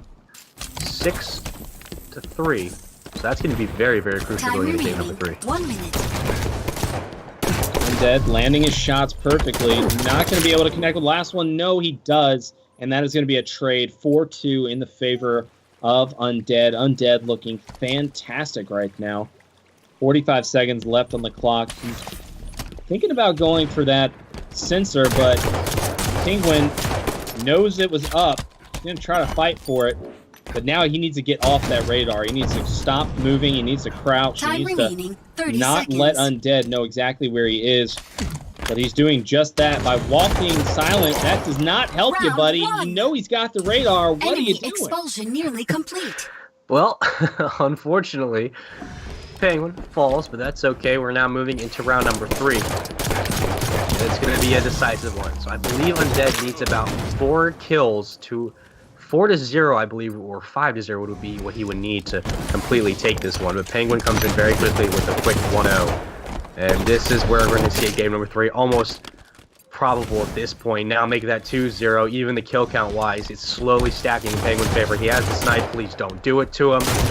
There you go. Undead finds the kill and has a snipe as well. So now trying to work his way back into this game, but I believe it might be mathematically impossible for Undead to win this one. So we'll figure that out in the meantime. But Nighty, we're probably looking at another game 3 here. What are you thinking? What are you seeing out of Undead? It's a little bit different than what we've seen earlier in this tournament. Well, honestly, I think Undead, what he's so good about is keeping his aggression. He's always on top of it. He never really stops. Time He's just remaining. always 2 coming at you. minutes. And Penguin really doesn't have an answer for it. Like, at first I thought he did, but looking at this game, it doesn't last for long, you know? The thing that really just separates a player, you know, like Penguin from the rest is that he's so confident in his ability and really confident in being able to grab all the items when they're coming up. Like, he just knows the rotation, but Undead kind of puts a wrench in that. He's always flying at Penguin. He's always confident against Penguin no matter what. And he's able to take on Penguin head-to-head. And that's what's making this matchup such a good one. Penguin, though, has the lead right now, 9-7. So Undead needs to get super aggressive right now. He needs to stay way more on top of Penguin. He needs to get these 2 kills and get them fast. Yeah, he does, and he's only got a minute to work with. So realistically, you're looking at about, let's say, 15 seconds per engagement. You got to Time start making remaining. something happen 1 minute. quickly. So if he wants to tie this one up and send it to a 30-second overtime, there's only one way to do it, and that's to start getting aggressive. No one spotted on that one. So tonight, he's got to go. Yeah, Penguin knows this. So Penguin's just going to play around that, and he's in a perfectly comfortable situation right now. He knows that he basically just doesn't need to make a mistake. Like, if he makes a mistake, then it's over. So he's in a very, very good spot to be. Penguin has no idea he's right there. He's just Time taking it remaining, easy. He 30 did hear seconds. that, so he's going to be just playing it patient. And Penguin is Yeah. very, very good at that, slowing the game down and not being too crazy, not freaking out, keeping his cool. Yeah, and Penguin saw him too. He watched him walk across that window, and he was like, you know what? I don't need to challenge that. I'm just going to wait. The time ran out 10 Time seconds. remaining, It's almost 10 impossible seconds. now. So Penguin will take this one, and we're going to game number 3, where again, still the first and a best of 3 in that game. And Penguin showing a very good bit of reactionary gameplay in the second map. And we are going to an overtime due to the fact that it's now tied up. So, pardon my English, but we could have a situation where Undead might be able to take this one, but it might be a little bit too late. Time remaining, I believe right 10 now Penguin still seconds. is in the lead, so I believe he knows that as well. Penguin's going to play his life. Yep, we're going to game number 3, 5 seconds left. So, Nighty, looking into it, what are you thinking, man? You think that You are Penguin's going to follow victorious. suit and take this one? I'm just super confused why Undead decided to stay still at the end of that game. I think if Undead had done some rounds, he possibly could have accidentally ran into Penguin and maybe had a chance to get a kill there, but I don't know, man. It's not looking good. I think Penguin he plays the smarter game. Undead is just constantly on the gas pedal, constantly flying at Penguin, and I'm sure Penguin's fought against people like that constantly. Like, he's always playing against people that do that. That's a very that's what amateurs do. The professional players are the people that are always thinking 2 or 3 steps ahead and making very intelligent, thought-out plays. And so far, from what I've seen, Penguin is just a better head-to-head player. Undead, incredibly talented, has the skill. It's going to come down to the fact that Penguin is going to make mistakes, and he's going to maybe choke a little bit under the pressure, and Undead will win it out. That's the only way I can see this going wrong for Penguin, because Penguin's, the way he's been approaching every map has just been really sound. Yeah, absolutely. And that's something that's going to be interesting. So Penguin is very much comfortable on this map, and he likes to play around the outside of the lanes, right? He likes to play towards those outskirts. He immediately goes for a challenge again. There he is, looking for a player, but no one's going to be there, but it doesn't matter. Penguin's still trying to find the first kill. Beautiful movement from both sides, and Penguin with the superior shot, and he does have the radar now, up 1-0, trying to make it a quick, hot start and a set a pace here for game number 3. He doesn't want to waste any time. He wants to close this one out, Nighty, and you can tell that he's just going to toy with him at this point. He's going to get a couple kills, dip out, and then try to play the outside. Yeah, break grenade out of Penguin right there. Penguin with the height advantage, but he's not letting his shields go down too much. Does get into this fight with Undead, does connect with the final shot onto Undead, so he does have a little bit extra shields right now. The regain wasn't there. Undead not going to let his shields come back, so now Penguin up 2-0 here in the tiebreaker. Penguin's still spotting him and not letting him get close to that snipe, and he's playing this right side, because if he gets the kill, he'll immediately push to the snipe, and he'll wait for that challenge to come off the spawn. So he just right now wants to sort of psych him out towards the left side. He knows he can keep him in front, keep the gunfight where you can maintain it, and he's now waiting for him to push around the right. Ooh, beautiful Raph shot, trying to thrust to the right and connect, but he does strip the shield, not able to clean up the kill, but it doesn't matter. He's still able to stay alive, again with the reach out, and he loses it. So Undead now finally finding himself on the board, down by 1 kill, and he's going to wait to get another and then go for the snipe. So these players are both waiting just to get a quick kill lead and get a quick succession, so they understand that they have map position and control spawn, then they'll go for that power weapon. But Penguin loses the fight again. Undead coming through hot, and now expect for him to go for that snipe. Yeah, that's not landing that final shot is starting to really bite Penguin. Penguin's gotten into a battle like that where he's landed that final shot right under the chin. Just not being able to connect with that headshot might be a sensitivity not high enough, but whoa, look at that. Undead not being able to finish him off. Penguin with the perfect shot. He goes right for the snipe. Now he has it, and Undead is going to go for the challenge. Make Penguin force this fight. Make him force that snipe shot. Not able to do it, but Penguin just too strong. Maneuvers out. up 4-2. Needs one more kill with 49 seconds and the snipe. This one should be over for round number 1. Unless Undead's able to make something crazy happen. So far, does strip the shields, but not able to follow suit and finish the kill. Undead backing down Penguin, able to find it. Takes Enemy round number 1. expulsion nearly complete. Penguin trying to shut this one down and take down the defending champ. Penguin doing a fantastic job right off the start. He's going to get some shots in, but he's going to back down smartly. Very good job out of Penguin so far. He immediately doubles back and gets the kill on Undead before Undead can back down and secures the radar. He's going to run away with that, and he's going to maintain the top of the map. So very good job out of Penguin so far. Lands some very crucial shots. He does not reload his gun. He jumps back out and secures the headshot. This is Penguin's zone right now. He is totally in his element. He is the head-to-head champion of the world right now, and now he's trying to be the Blam head-to-head champion. He's trying to win this $100. And I love that play from Undead because he knows that as soon as he whiffs the first shot, his centering's off. So he goes right for the second engagement, and he tries to find the chow. He does get the kill. Now down 2-1, so 1 left to bring himself back in this round, but he's still down in the kill count. So he has to find a way to start rallying these kills out and making sure that he stays in front. But Penguin with a beautiful nade, 157 left, earns the snipe, 4 shots to its name. This is a very, very dangerous situation from Undead because now he has to really start flooding in and challenging what he can. Even if he feels like he has to back off, that time limit will not be on his side. Night. So it's just going to come down to Penguin withstanding the pressure and making sure that the pace stays on his side. We've got Undead at the top of the map right now, still looking for Penguin. Penguin doing a good job at hiding.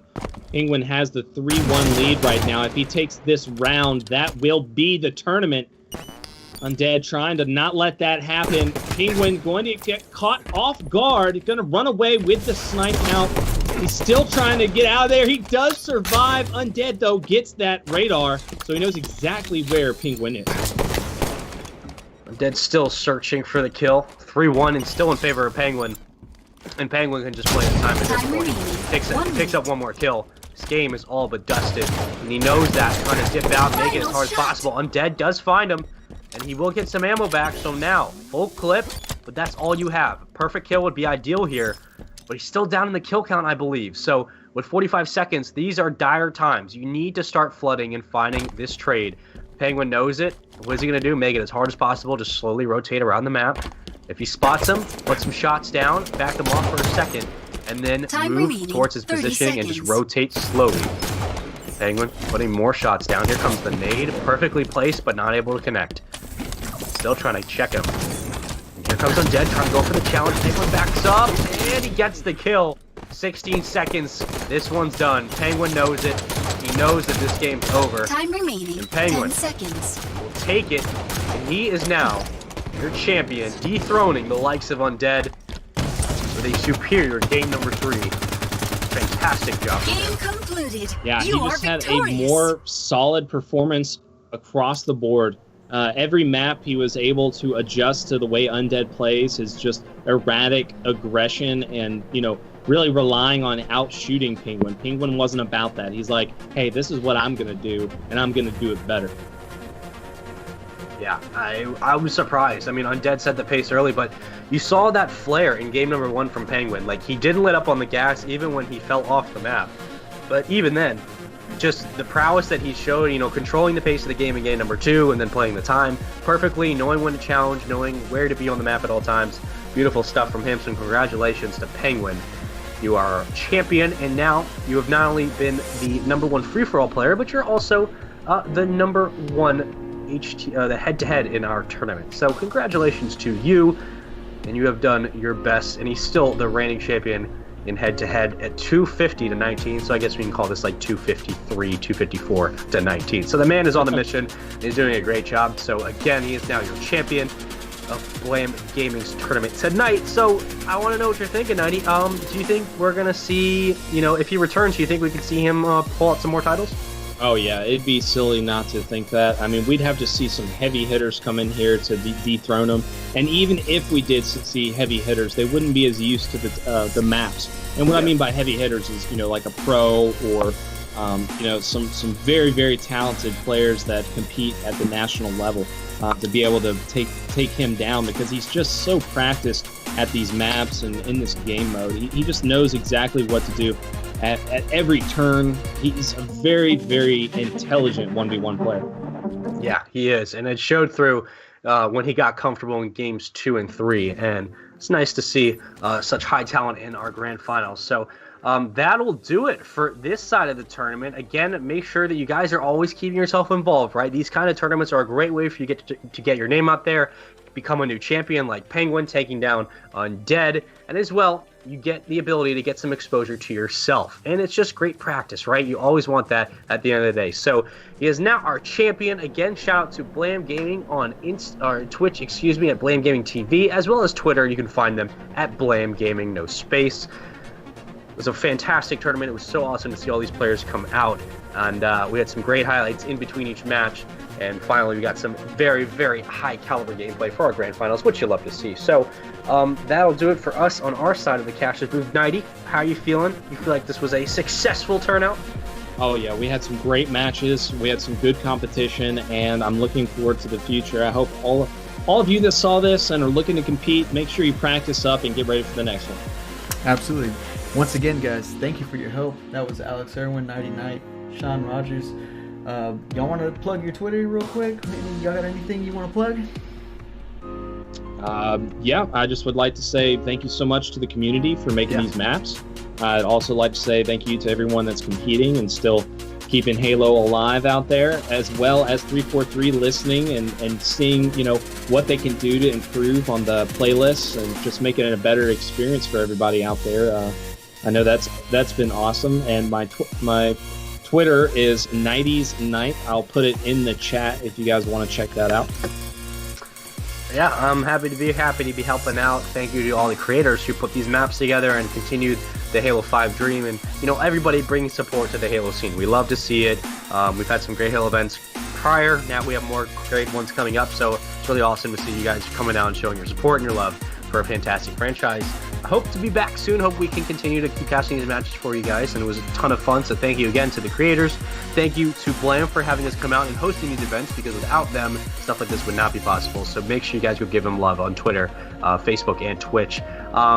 My Twitter is SpacemanSR, all one word. So let me know what you thought, and I hope that we can continue bringing some love to Halo 5.